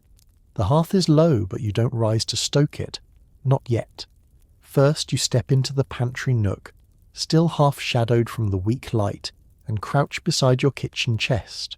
Not to eat, but to brew something dangerous. On the shelf are 3 jars, each corked and wrapped in waxed cloth. One holds salt, another vinegar, and the third a pale yellow powder that smells faintly of rotten eggs. Sulphur. No one talks about chemistry in the medieval kitchen, but it was there, hiding behind bread ovens and brine barrels. Because when survival meant keeping things edible for months, when wounds had to be treated without knowing the names of the things that killed you, and when fire had to be shaped, not just sparked, you became a chemist without knowing the word. You pour vinegar into a cracked ceramic bowl and add a strip of linen soaked in brine. As it fizzes faintly, you rub a knife blade with a clove of garlic and dip it in. That's your cleaning ritual, not superstition, just raw observation. You've seen wounds stitched with dirty thread. You've buried people who thought ash alone would keep infection away. It doesn't, but acid does. Next, you stir a pot of lime and urine, set to ferment in a covered jug for 3 days now. The smell is unbearable, but when painted thinly onto leather or wood, it preserves, whitens, and hardens. You use it to make your boots last another season, to bleach linen in snow, and once, during a flea outbreak, to coat the inner wall of the bedbox. The fleas never came back. Behind the chest is a block of old soap, crumbly but sharp, made from fat rendered in snow and mixed with ash lye. then left to cure on the roof. It stings if you get it in your eyes, but it will strip oil from cloth, disinfect a wound, even clear lice if you mix it with salt. You tuck that block into a pouch. Today you're trading with the weaver down the path. He wants soap. You need chalk dust to mix into your cooking oil. Makes it thicker, go farther. Not good for the belly, but it fills space, and in winter, volume is a kind of warmth. You pull the fire bottle from under the cot, an old wine flask with a hardened plug of wax. Inside, vinegar and powdered quicklime. You've only opened it once during a wolf raid to pour onto hot stones and make smoke so thick the dog's choked. You keep it sealed now, but it's your insurance, your personal storm.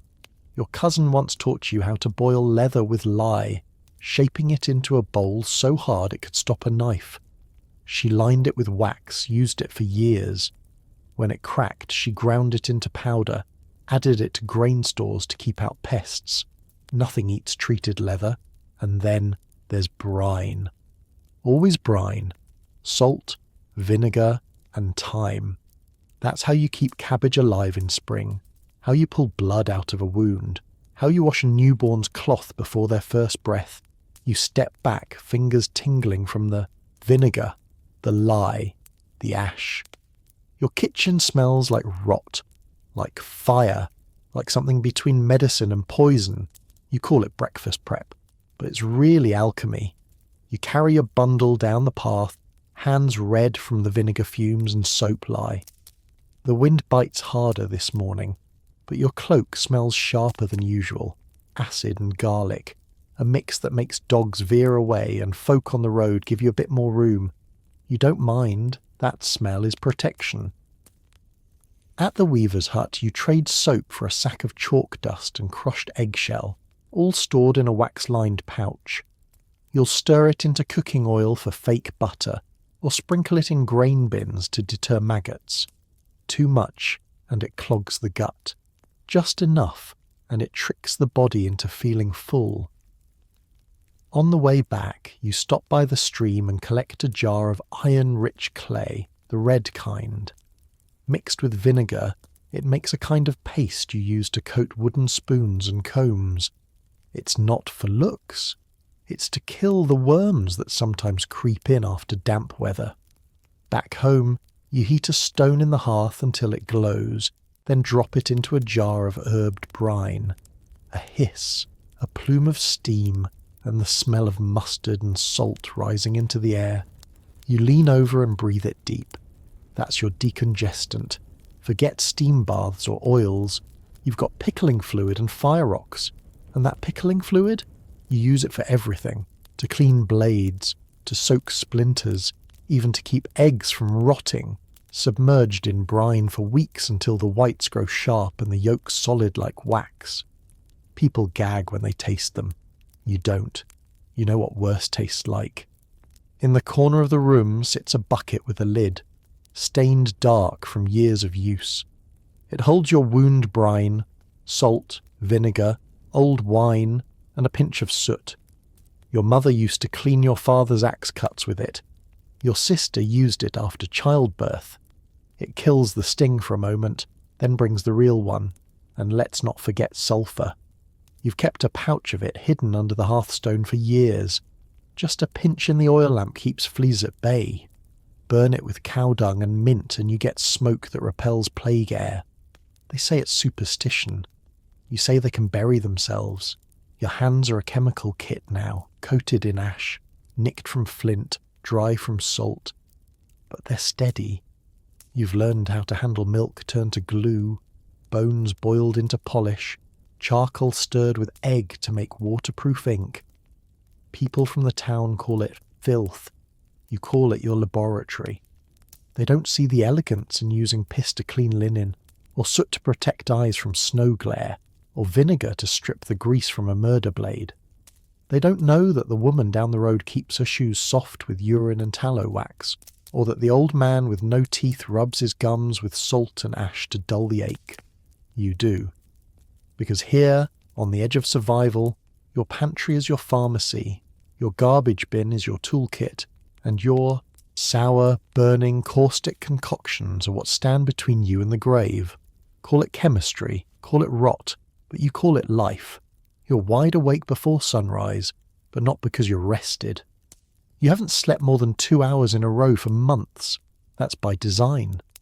You don't remember when it started, only that your grandmother called it the watch sleep, the art of resting in pieces, never falling so deep that you miss the wrong footstep or the creak of a latch.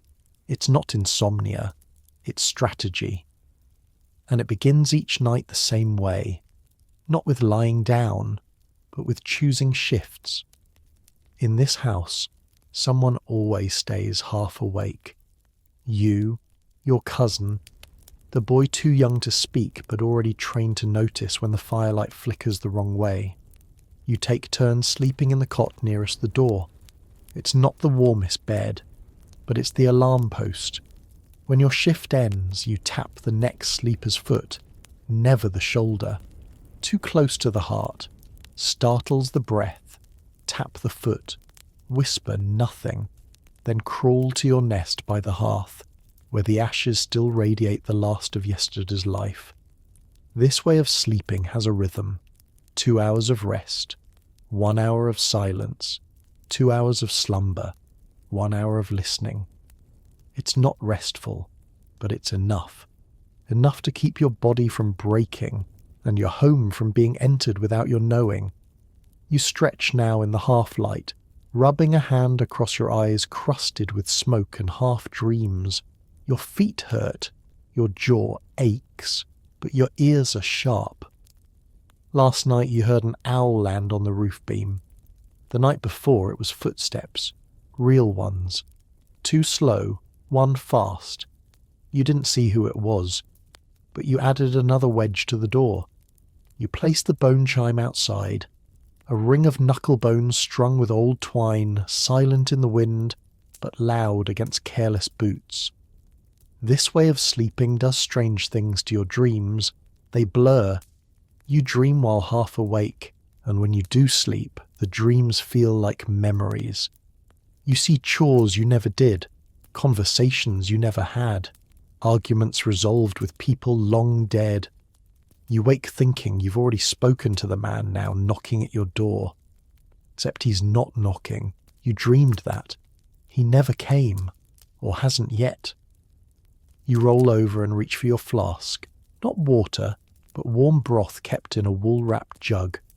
You sip, just enough to soothe your throat, and glance at the wall where shadows move faster than they should. False shadows. The ones your mind invents to test you. They say in the monastery that sleep is a gift, but out here it's more of a debt, something you borrow in bits, knowing it must one day be repaid. The lucky ones repay it with a week of spring rest. The unlucky ones repay it with a winter fever and never wake again. You know of entire villages that slept too deep during raider season. Every soul gone before dawn, no screams, just blankets disturbed and footprints in ash. So now every household keeps a watch sleeper, usually the elder, sometimes the child with the sharpest ears, and they keep strange rituals, like burning, sage at midnight, not for spirit but for clarity, like chewing juniper berries to stay half alert, like tying a single bell to the back door latch where no one will see it, but you'll hear it when it trembles. Tonight your turn will come again. You'll sleep in the cold cot. You'll leave one eye cracked. You'll dream of shouting without sound and running in place. And when someone asks tomorrow how you slept, you'll answer honestly, I didn't. Your shift begins before the room has even settled from the last sleeper's breathing.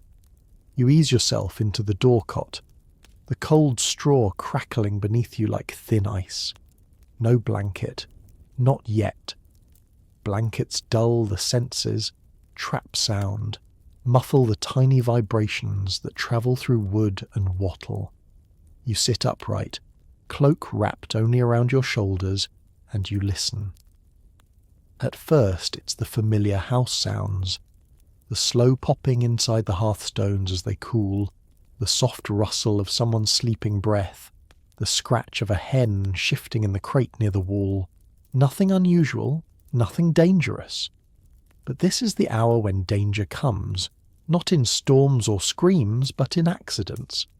This is when people forget to latch the shutter, when the dying coal throws an unexpected spark, when a lonely traveller taps the wrong door, when a fox finds its way into the yard.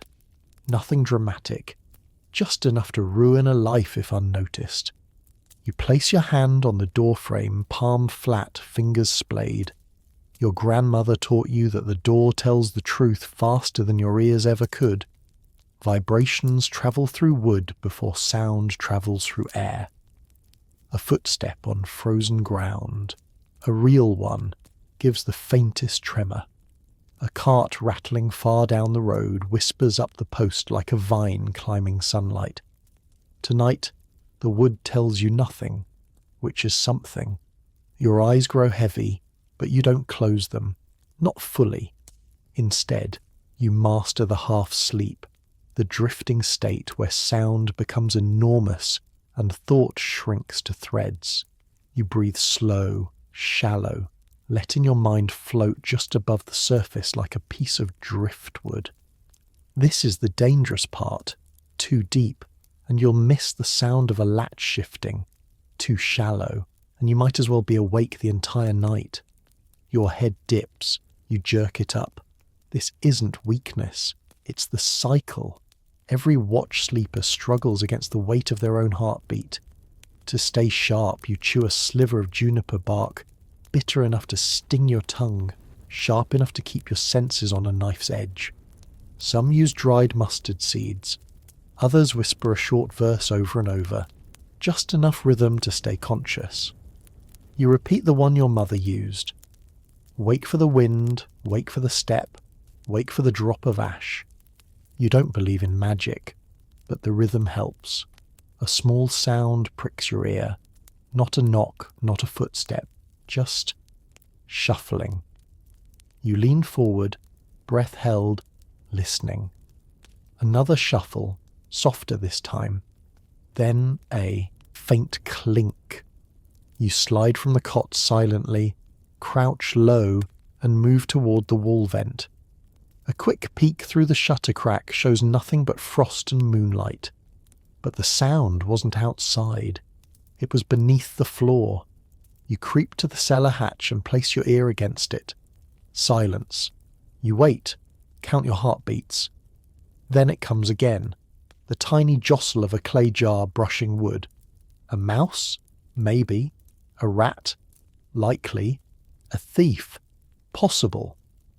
You unlatch the hatch slowly and lower the smokestick, juniper and dried moss, down into the darkness. The smell drifts first, then the smoke. Then you hear the scurry, fast, panicked, then gone. Just a rat. Nothing more. But this is why you watch. Why you don't sleep deep. Why your dreams come in pieces. One loose jar, knocked over onto a coal pot, could fill the house with smoke by dawn. One rat chewing through the grain could ruin weeks of food. One missed sound could become a fire, a sickness, a raider's shadow. You settle back into the cot, pulse still quick. This is the truth no one writes in the chronicles. Most medieval lives weren't lost in battle, famine, or plague. They were lost in the hours when people slept too long. You won't make that mistake. You tighten your cloak, lean against the cold wall, and let your consciousness hover just above sleep. Balanced, quiet, waiting for the next whisper in the dark. Watch sleep, not rest. A promise. It begins with a smell. Not rot, not filth. Sweetness. Sickly. Cloying. Wrong. The kind of smell that clings to the back of your throat and doesn't match anything you've cooked or buried or burned. You know that smell. It's spoil. You step into the pantry with a lantern wrapped in cloth to dim the light, and you pull back the sack of barley first. It's safe. Then the oats. Still dry. But when you reach the turnip barrel, your fingers sink into something too soft. The rind splits open in your palm, and inside is a pulp the colour of wax and the consistency of wet paper. Another one lost. That makes 5 this week. You don't say a word. You just breathe through your sleeve and pull the bad turnip free, placing it in a separate sack, one you'll bury later, far from the house. Maybe burn it if the wind's right. Because once the rot takes hold, it spreads faster than fire. This is the season of scavenger food, and you have to know the line between still good and dangerous, between just soft and sick. You tap on the side of a salted pork barrel. It sounds off. You lift the lid and catch it. That smell again, just beneath the salt crust. Not strong yet, but the colour has shifted. The edge of fat is yellowing, curling like old parchment. You trim it off. If the meat below still smells like brine and smoke, it stays. If it smells like sweetness or sour milk, it goes. No arguments. You've seen what happens when someone pushes it too far. Fever, sweating. Then silence, the church bell tolling 2 days too late. At the far end of the pantry lies a clay jug sealed with beeswax. Inside, pickled eggs. You uncap it slowly, lean close, and sniff. No bubbles, no foam, still clear. You tip one out into your palm. The skin is wrinkled but firm. You press a finger in and feel it give, then bounce back. Good enough. You slice a piece off with a flint blade, taste the edge. Sour, but not sour enough. You add another spoon of vinegar to the jar and seal it again. Time buys time. That's what preservation is. It's not stopping death. It's buying time before the body gives out. You step back and examine the pantry like a battlefield, and it is. The enemy isn't hunger, it's spoilage. The slow ambush of mould, the creeping attack of damp, the silent betrayal of your own stored harvest. You wipe your hands on your apron and reach for the rot rake, a long stick with a curved end used to fish out anything suspect from the bottom of barrels and sacks. You stir the grain pile, listen for the wrong sound. Clumps, not flow. If you hear it shift like wet sand, you know the rot has begun. You find 2 clusters of damp rye. You don't hesitate. Scoop, discard, sprinkle dry ash across the surface. The ash kills moisture, masks scent. Fools, insects. You seal the barrel and mark it with a knife.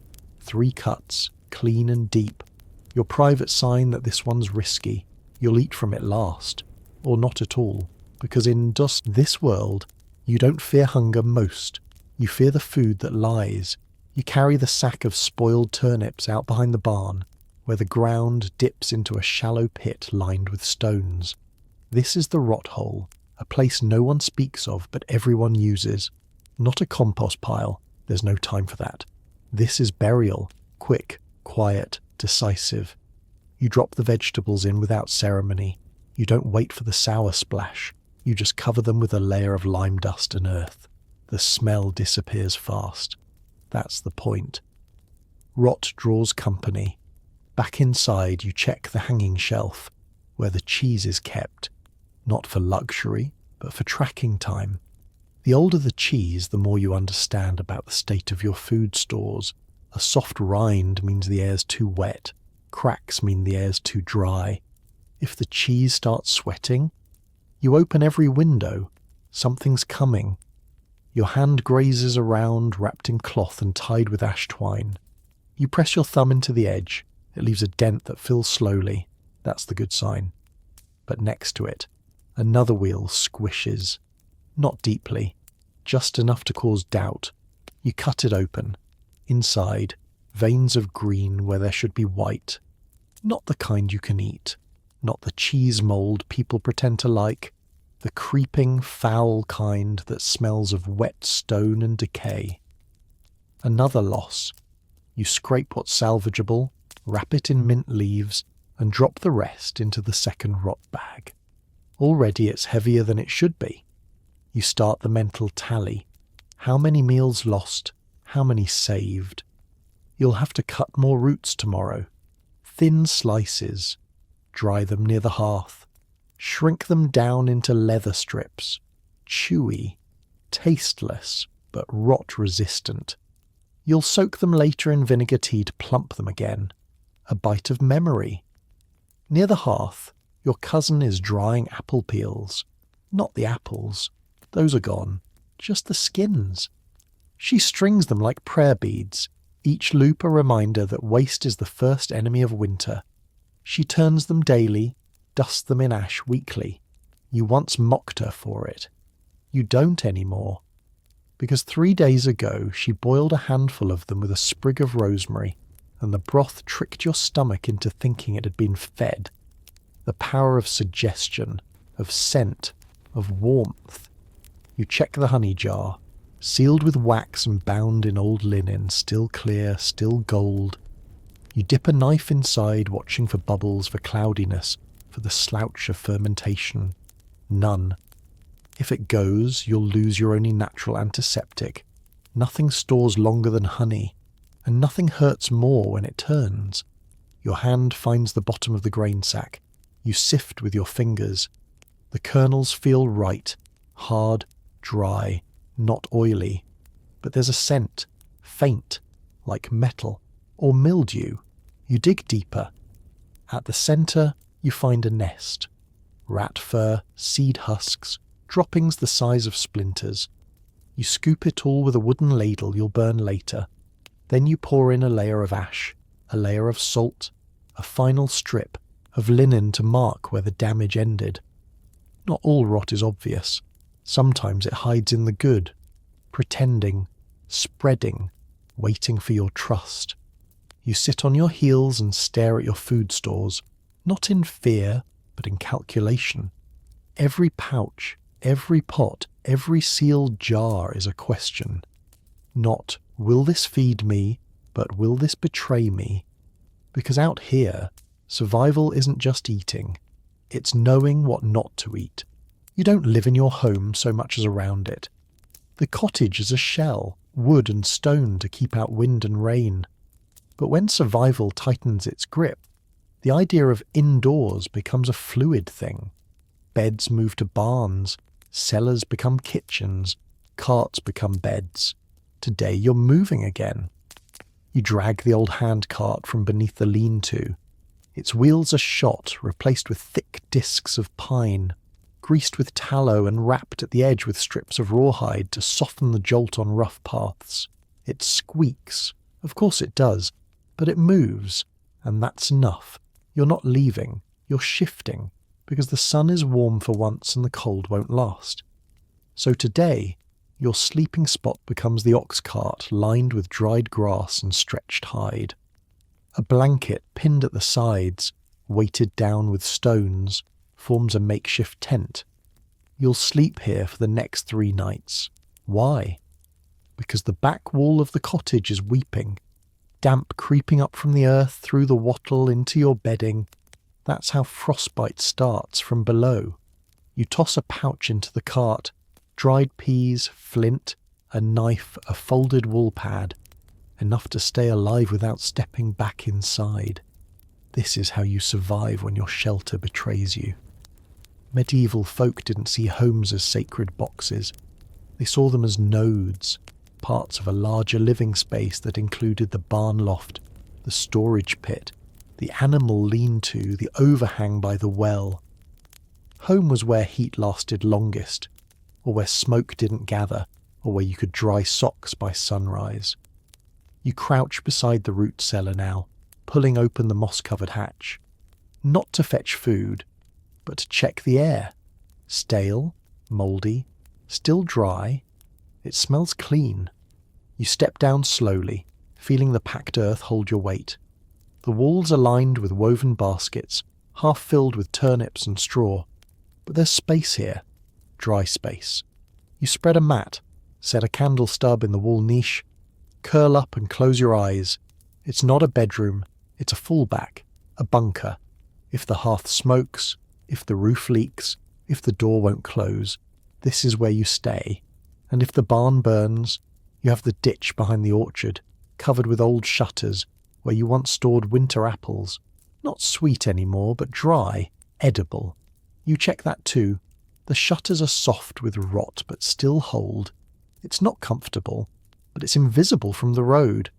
You remember your neighbour who turned a broken cart into his kitchen for an entire season? Roofed with hide, floored with slate, the wheel axles used to hang drying meat. When spring came, he used it again, to bury his dog, whose warmth kept him alive until March. You don't mourn the loss of walls, you repurpose them. Last year you slept a week under the threshing table, wrapped in horse blankets, cooking on a hot rock and storing your bread in a turned-over bucket hung from a rafter. Not one rat found it. That's what counts.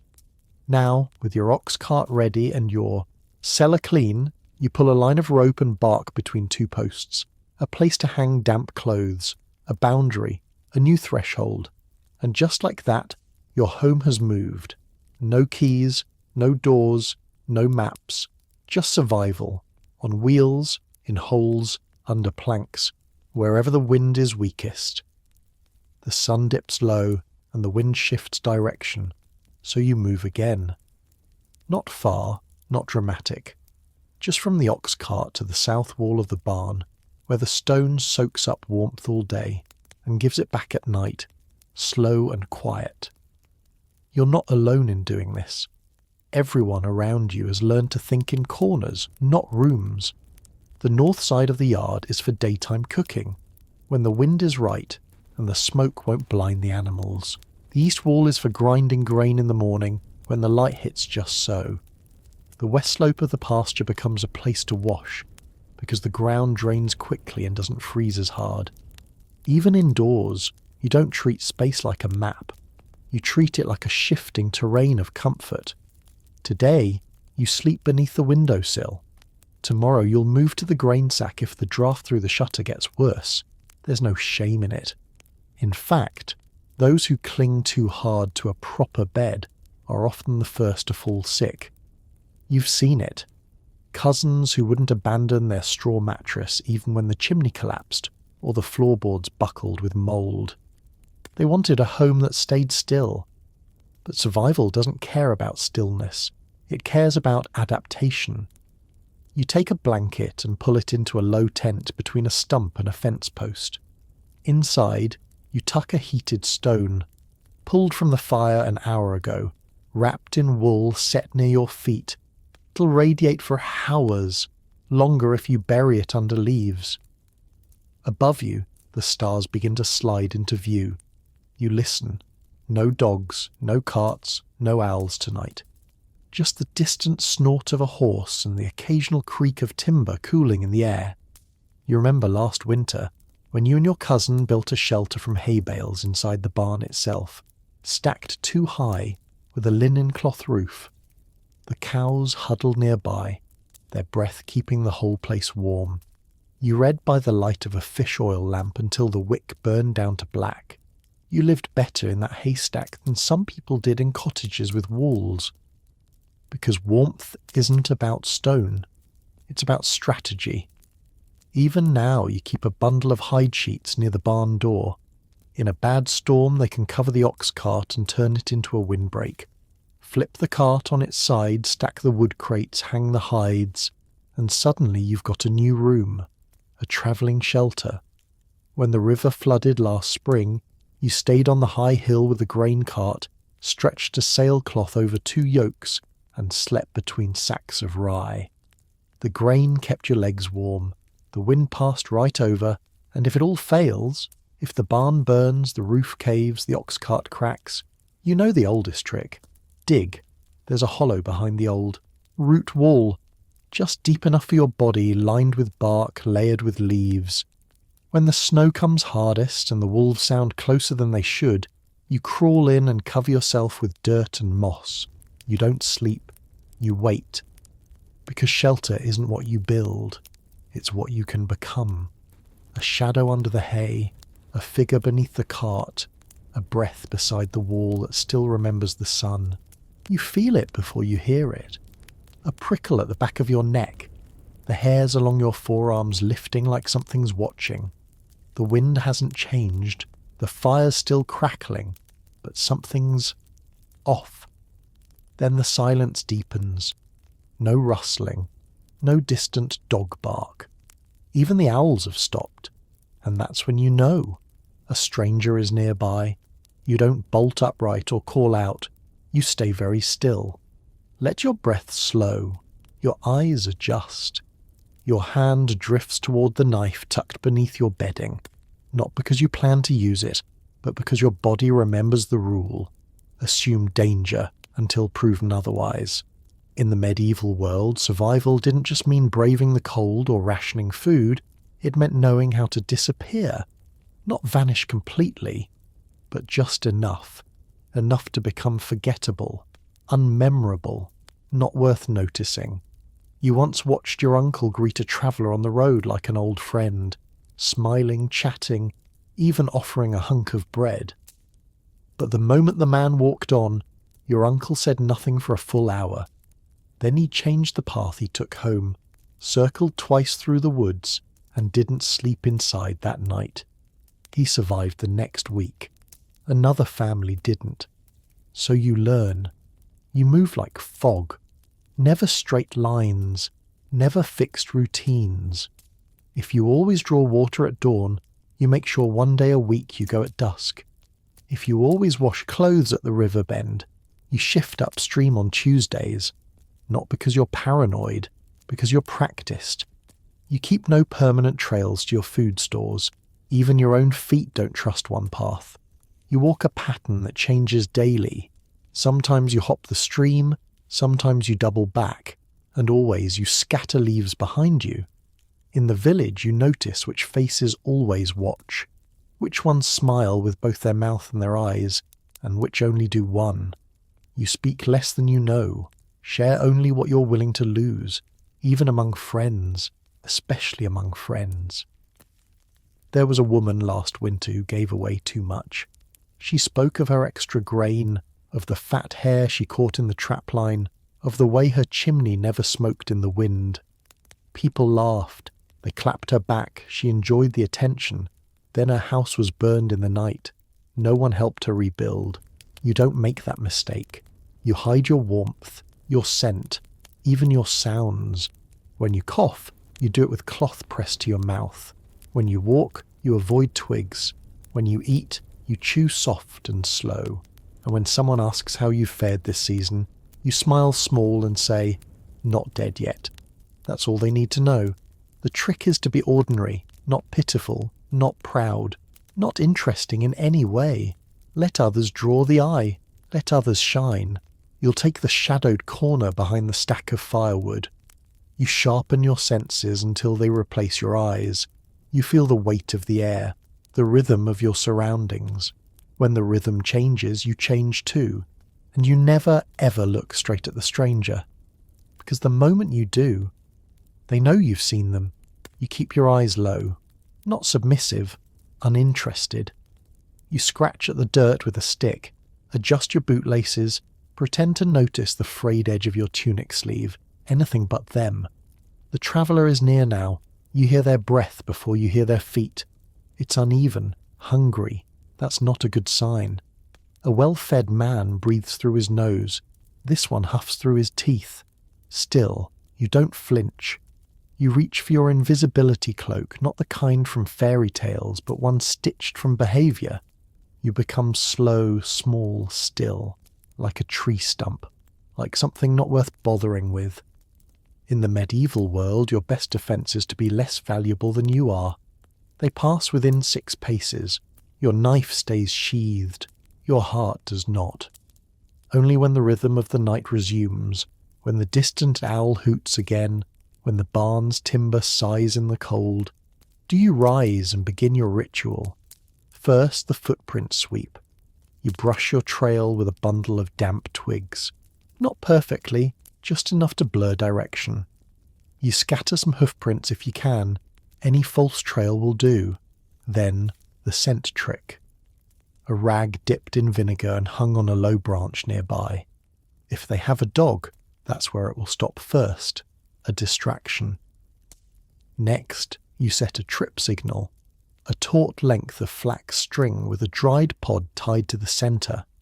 If stepped on, It'll crack loud enough to wake you, but not loud enough to startle a bandit into swinging a blade. And finally, you move your camp. Never sleep twice in the same place when the world feels wrong.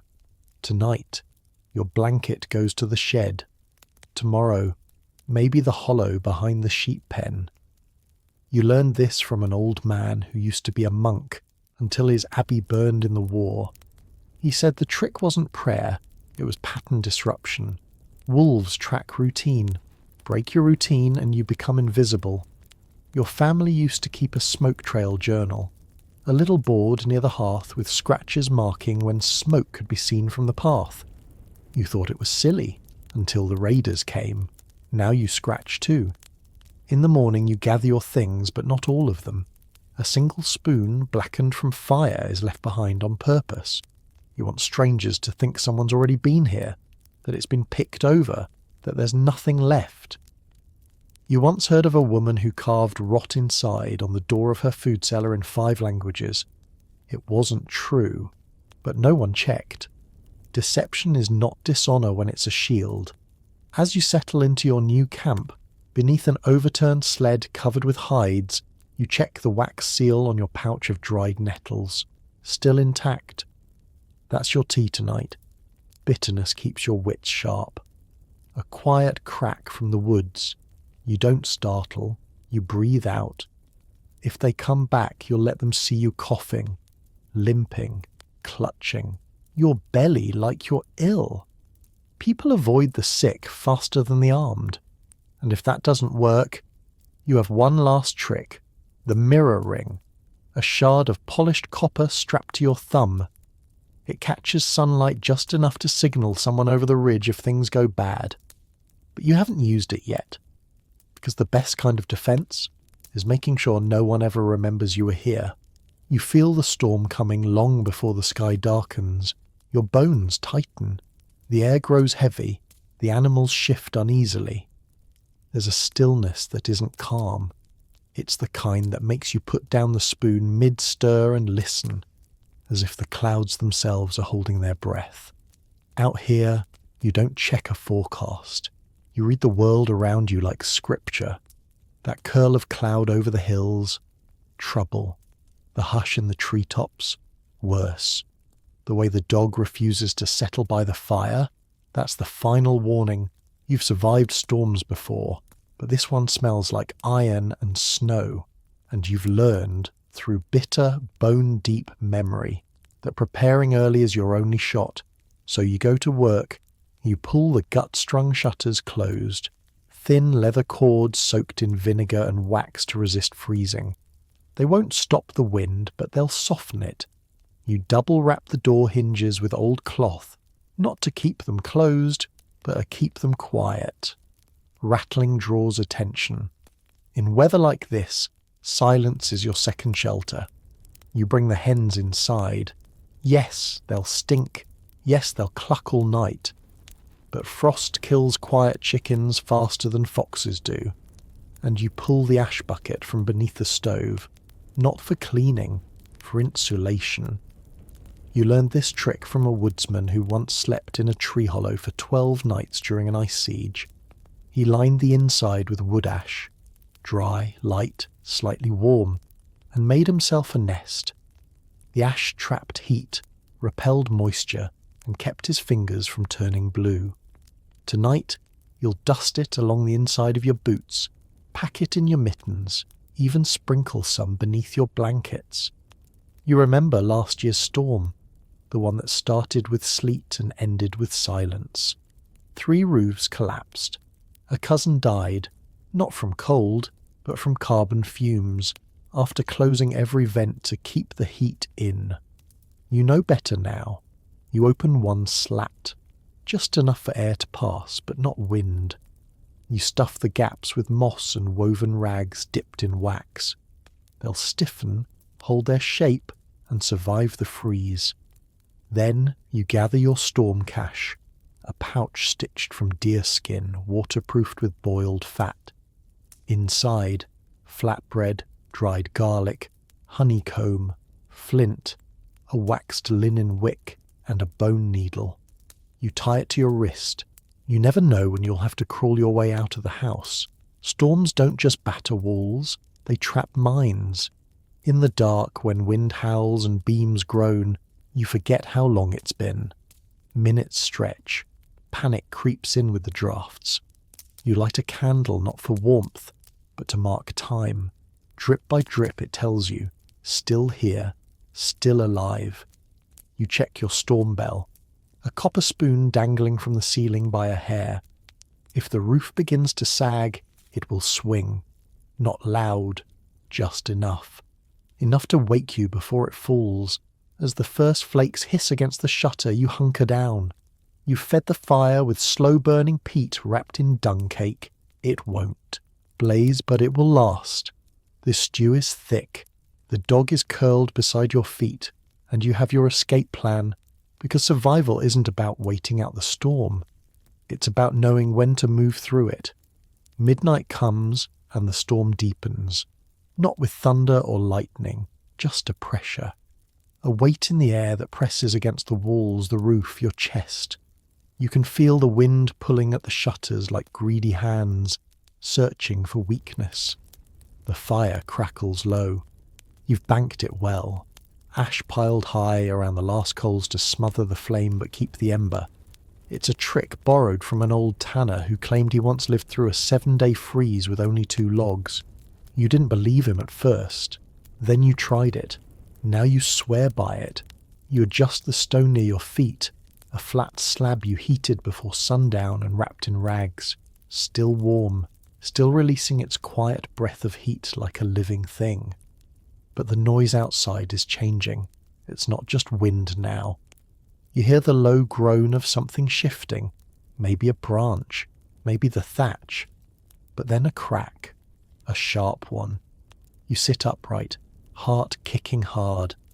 You reach for the crook-handled stick beside the bedding, not as a weapon, but as a probing arm to check the roof if it starts to dip. You move slowly, always slowly. Storms punish haste. You check the support beam, tap once, tap twice, still firm. Back beneath the blankets, you listen. Think. Remember. Last spring, during the thaw, a family not far from here had their roof give way in the night. The thatch was fine, but the snow melt had seeped into the rafters for weeks. When it finally froze again, the whole beam split with no warning.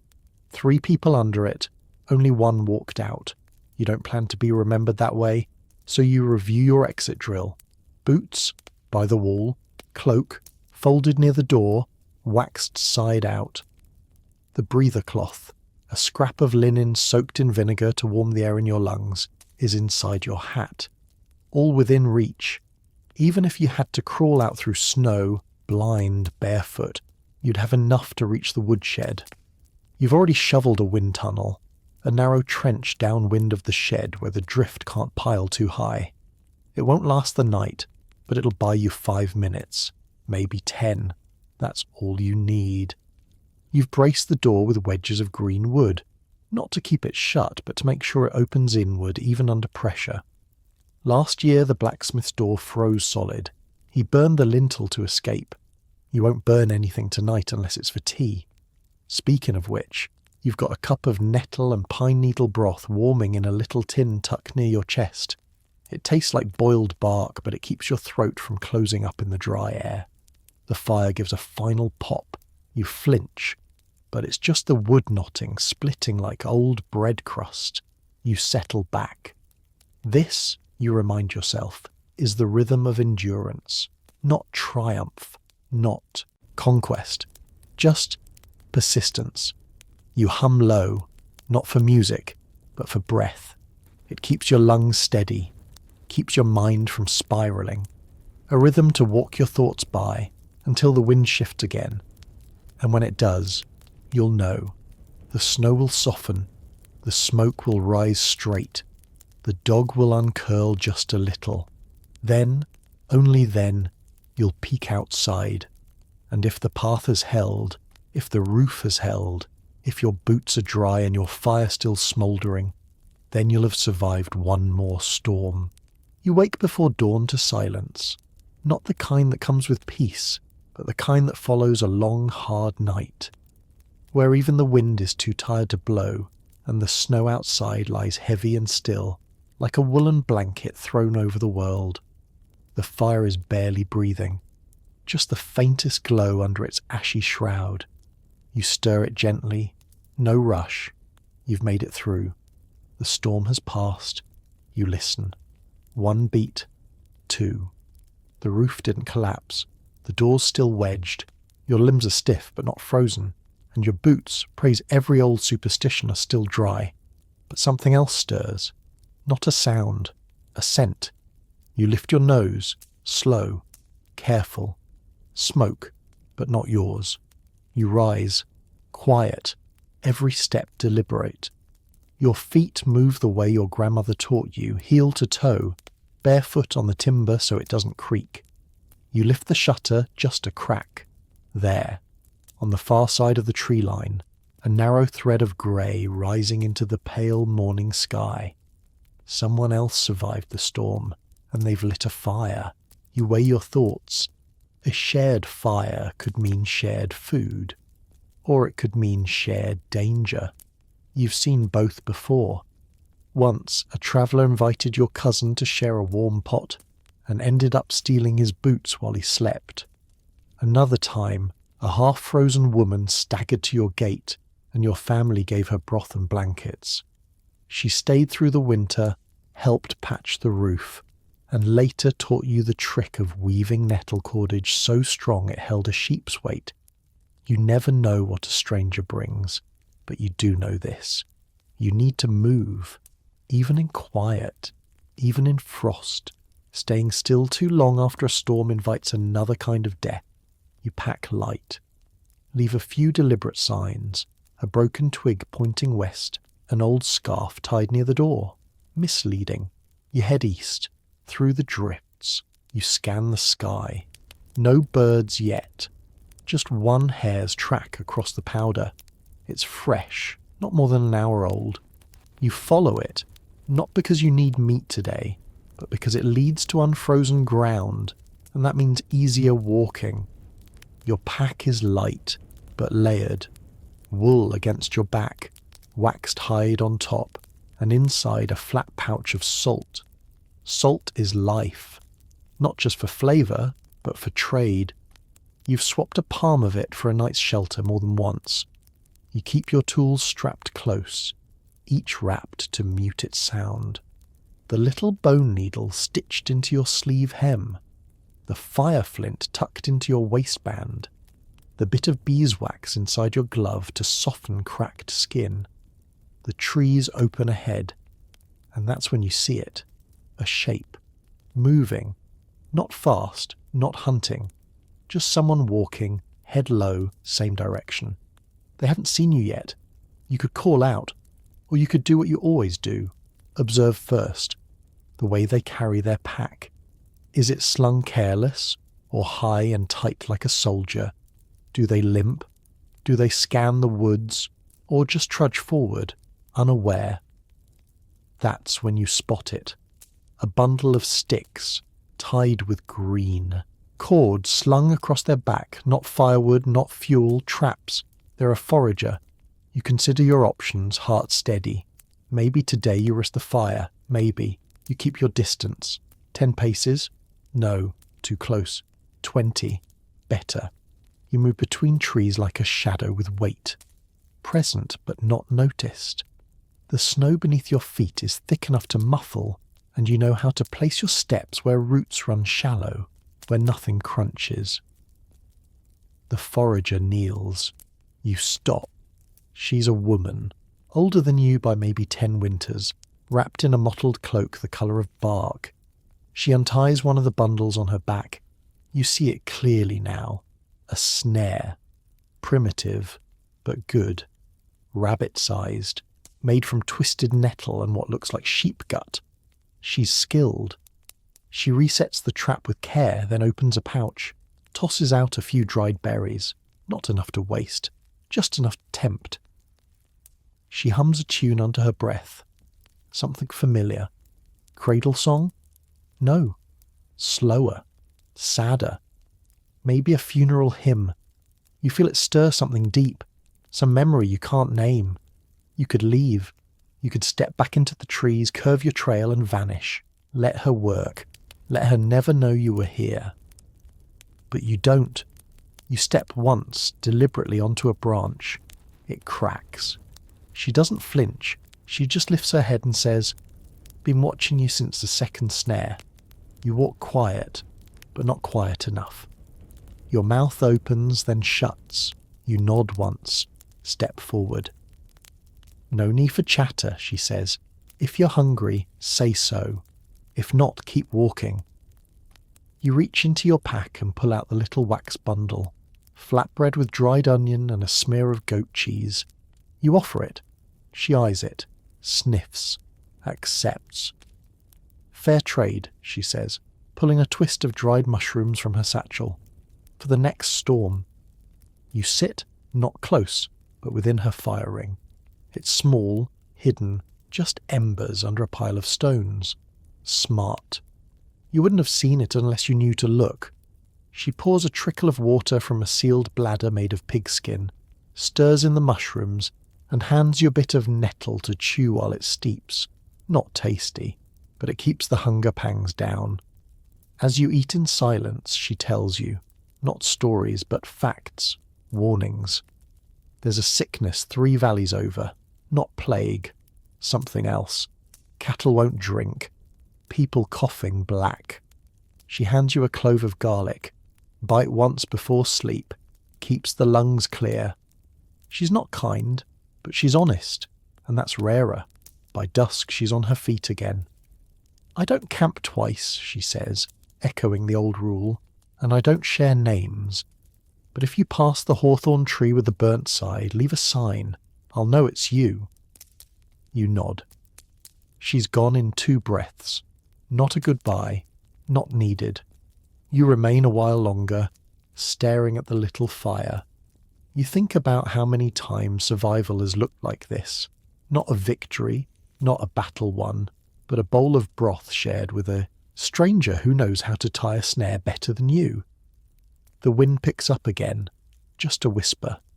You scatter the fire, cover the coals with ash, then you shoulder your pack and begin walking west, toward the place she came from, toward the trail you would have missed, but now you know it's there. The ground is changing beneath your boots. Gone is the dry crunch of frost. In its place, soft mud rises where snow has melted and retreated.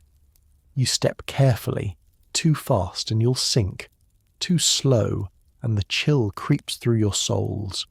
Winter is not over, but it's weakening. And with that weakness comes a new danger: complacency. You know this part of the season well. The thaw tricks people. It promises safety before safety is real. It lures them into carelessness, into walking farther than they should, or sleeping without a fire, thinking the cold is gone for good. You don't make that mistake. Instead, you find higher ground, an old ridge path carved by shepherds centuries ago, still sturdy, still useful. From here, you can see the forest opening to the east, the black scar of an old fire line marking the boundary between wildland and the thin edge of settlement. Somewhere beyond that line, you'll find others, not many, and not all kind, but you're not the same as you were. You pause, crouching near a stump, and open your pouch. Inside, everything is worn smooth by use. The bone needle, the flint, the wax, the last of the garlic clove. You add a new item, a string of bone beads, a gift left by the forager at your last camp, strung together with deer sinew, each bead carved with a tiny mark. She didn't say what they meant. You've been thinking about that. Symbols, silent language, the forgotten codes of survival. Because long before ink on parchment, people left glyphs in the bark, pebbles in piles, marks in snow that meant safe, trap, watch, or help. These messages weren't words. They were warnings, invitations, maps. And you realise, if survival in the deep cold was about knowing how to endure, survival in the thaw is about knowing how to communicate. You test the beads between your fingers, smooth, cool, familiar. Then you find a tree just off the path, a hawthorn blackened along one side by old fire. It's the marker she mentioned. You dig into your pouch, pull a bit of red-dyed string, tie it around a low branch, 3 knots close together. A symbol from your childhood, safe trail, but turn back if bleeding. You hope she sees it. You press forward, and soon you smell something unexpected. Yeast. Not strong, but real. Like someone nearby has bread on the rise. Your stomach tightens. It's been a long time since you smelled something made and not preserved. You crouch low, scouting. There it is. A hut, tucked into the trees. Stone walls, half collapsed. But there's smoke, and the scent is real. No movement. You wait. A figure steps out. Older man, wrapped in a patched green cloak. He tosses a loaf onto the snow to cool. Then he vanishes inside again. This is a choice. You could circle wide, avoid the risk, or you could try something different. You reach into your pouch, pull a twist of dried mushroom from the trade with the forager. You place it at the edge of the clearing in view, and step back. A minute passes, then 2. Then a hand reaches out from the hut, snatches the offering, and leaves something in its place. A sliver of dried apple. The message is clear. You step forward. For the first time in weeks, you approach a doorway not with a blade ready, but with a story on your lips. The threshold is low, and you duck as you enter. Inside, the air is thick with warmth and the soft scent of wood smoke and flour. A small hearth glows in the corner, and hanging above it on a rack is a pot of birch bark tea, steaming gently. You feel it first in your chest, the loosening, the permission to breathe deep. The old man doesn't speak at first. He gestures to a bench, then turns back to his work table. His hands are dusted white with flour, moving methodically as he kneads a lump of dough. You notice he's using a flat river stone as a rolling board and a carved stick to poke air holes. Makeshift, but effective. The walls are lined with shelves, odd things, all of them. Bundles of dried nettle, spools of twine, a row of glass jars filled with cloudy liquids and preserved roots. But what stands out is the parchment nailed to the back wall, covered in symbols, not letters, not maps, marks, just like the ones carved into your bone beads. He catches you looking and gives a small grunt. Old language, he says, before trade routes, before border stones. We had ways of telling each other where the danger was, where to find clean water, which doors to knock on. He moves to the fire, ladles out some of the tea and offers it to you in a cracked clay mug. You sip. It's sharp, earthy, slightly sweet. You from the valley? He asks. You shake your head. He nods. Figured. People from the valley don't survive this long. You talk, slowly at first, then more freely. You tell him about the snare woman, about the storm, about the hawthorn tree and the symbol you left behind. You even show him the bead string.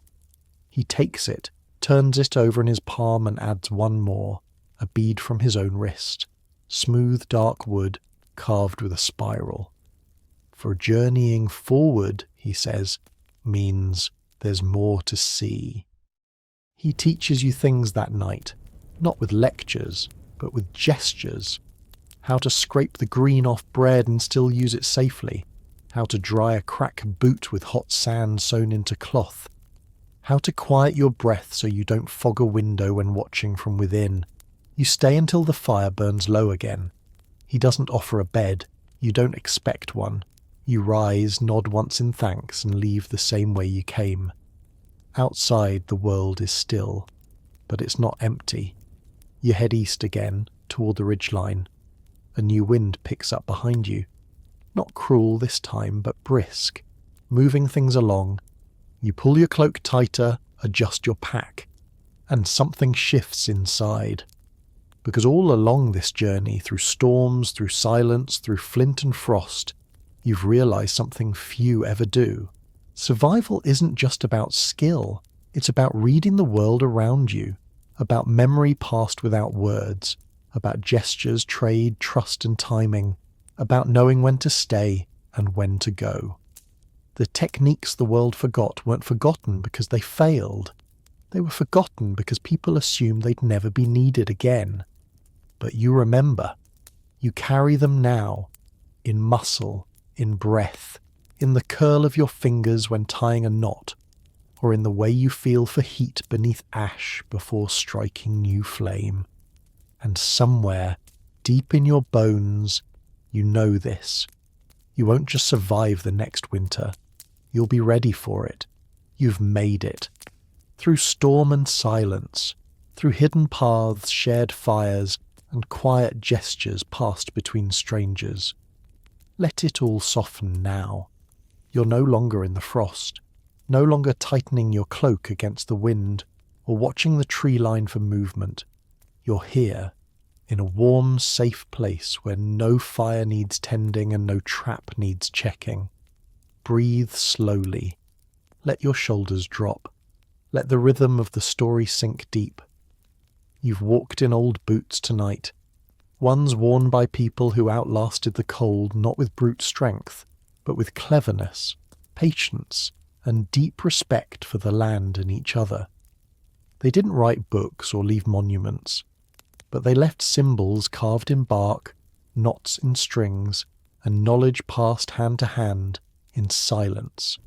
Their survival wasn't glamorous. It was quiet, steady, and wise. You're part of that now. The flicker of a fire, the hush of a distant bird call, the feel of wool against your skin, the sound of the wind, not as a threat, but as a reminder. You endured. Let your breath fall in sync with that wind. No need to move, no need to guard. The cold is far behind, and so is the fear. Right now, there is only rest, only peace, only quiet, and a long, safe night ahead.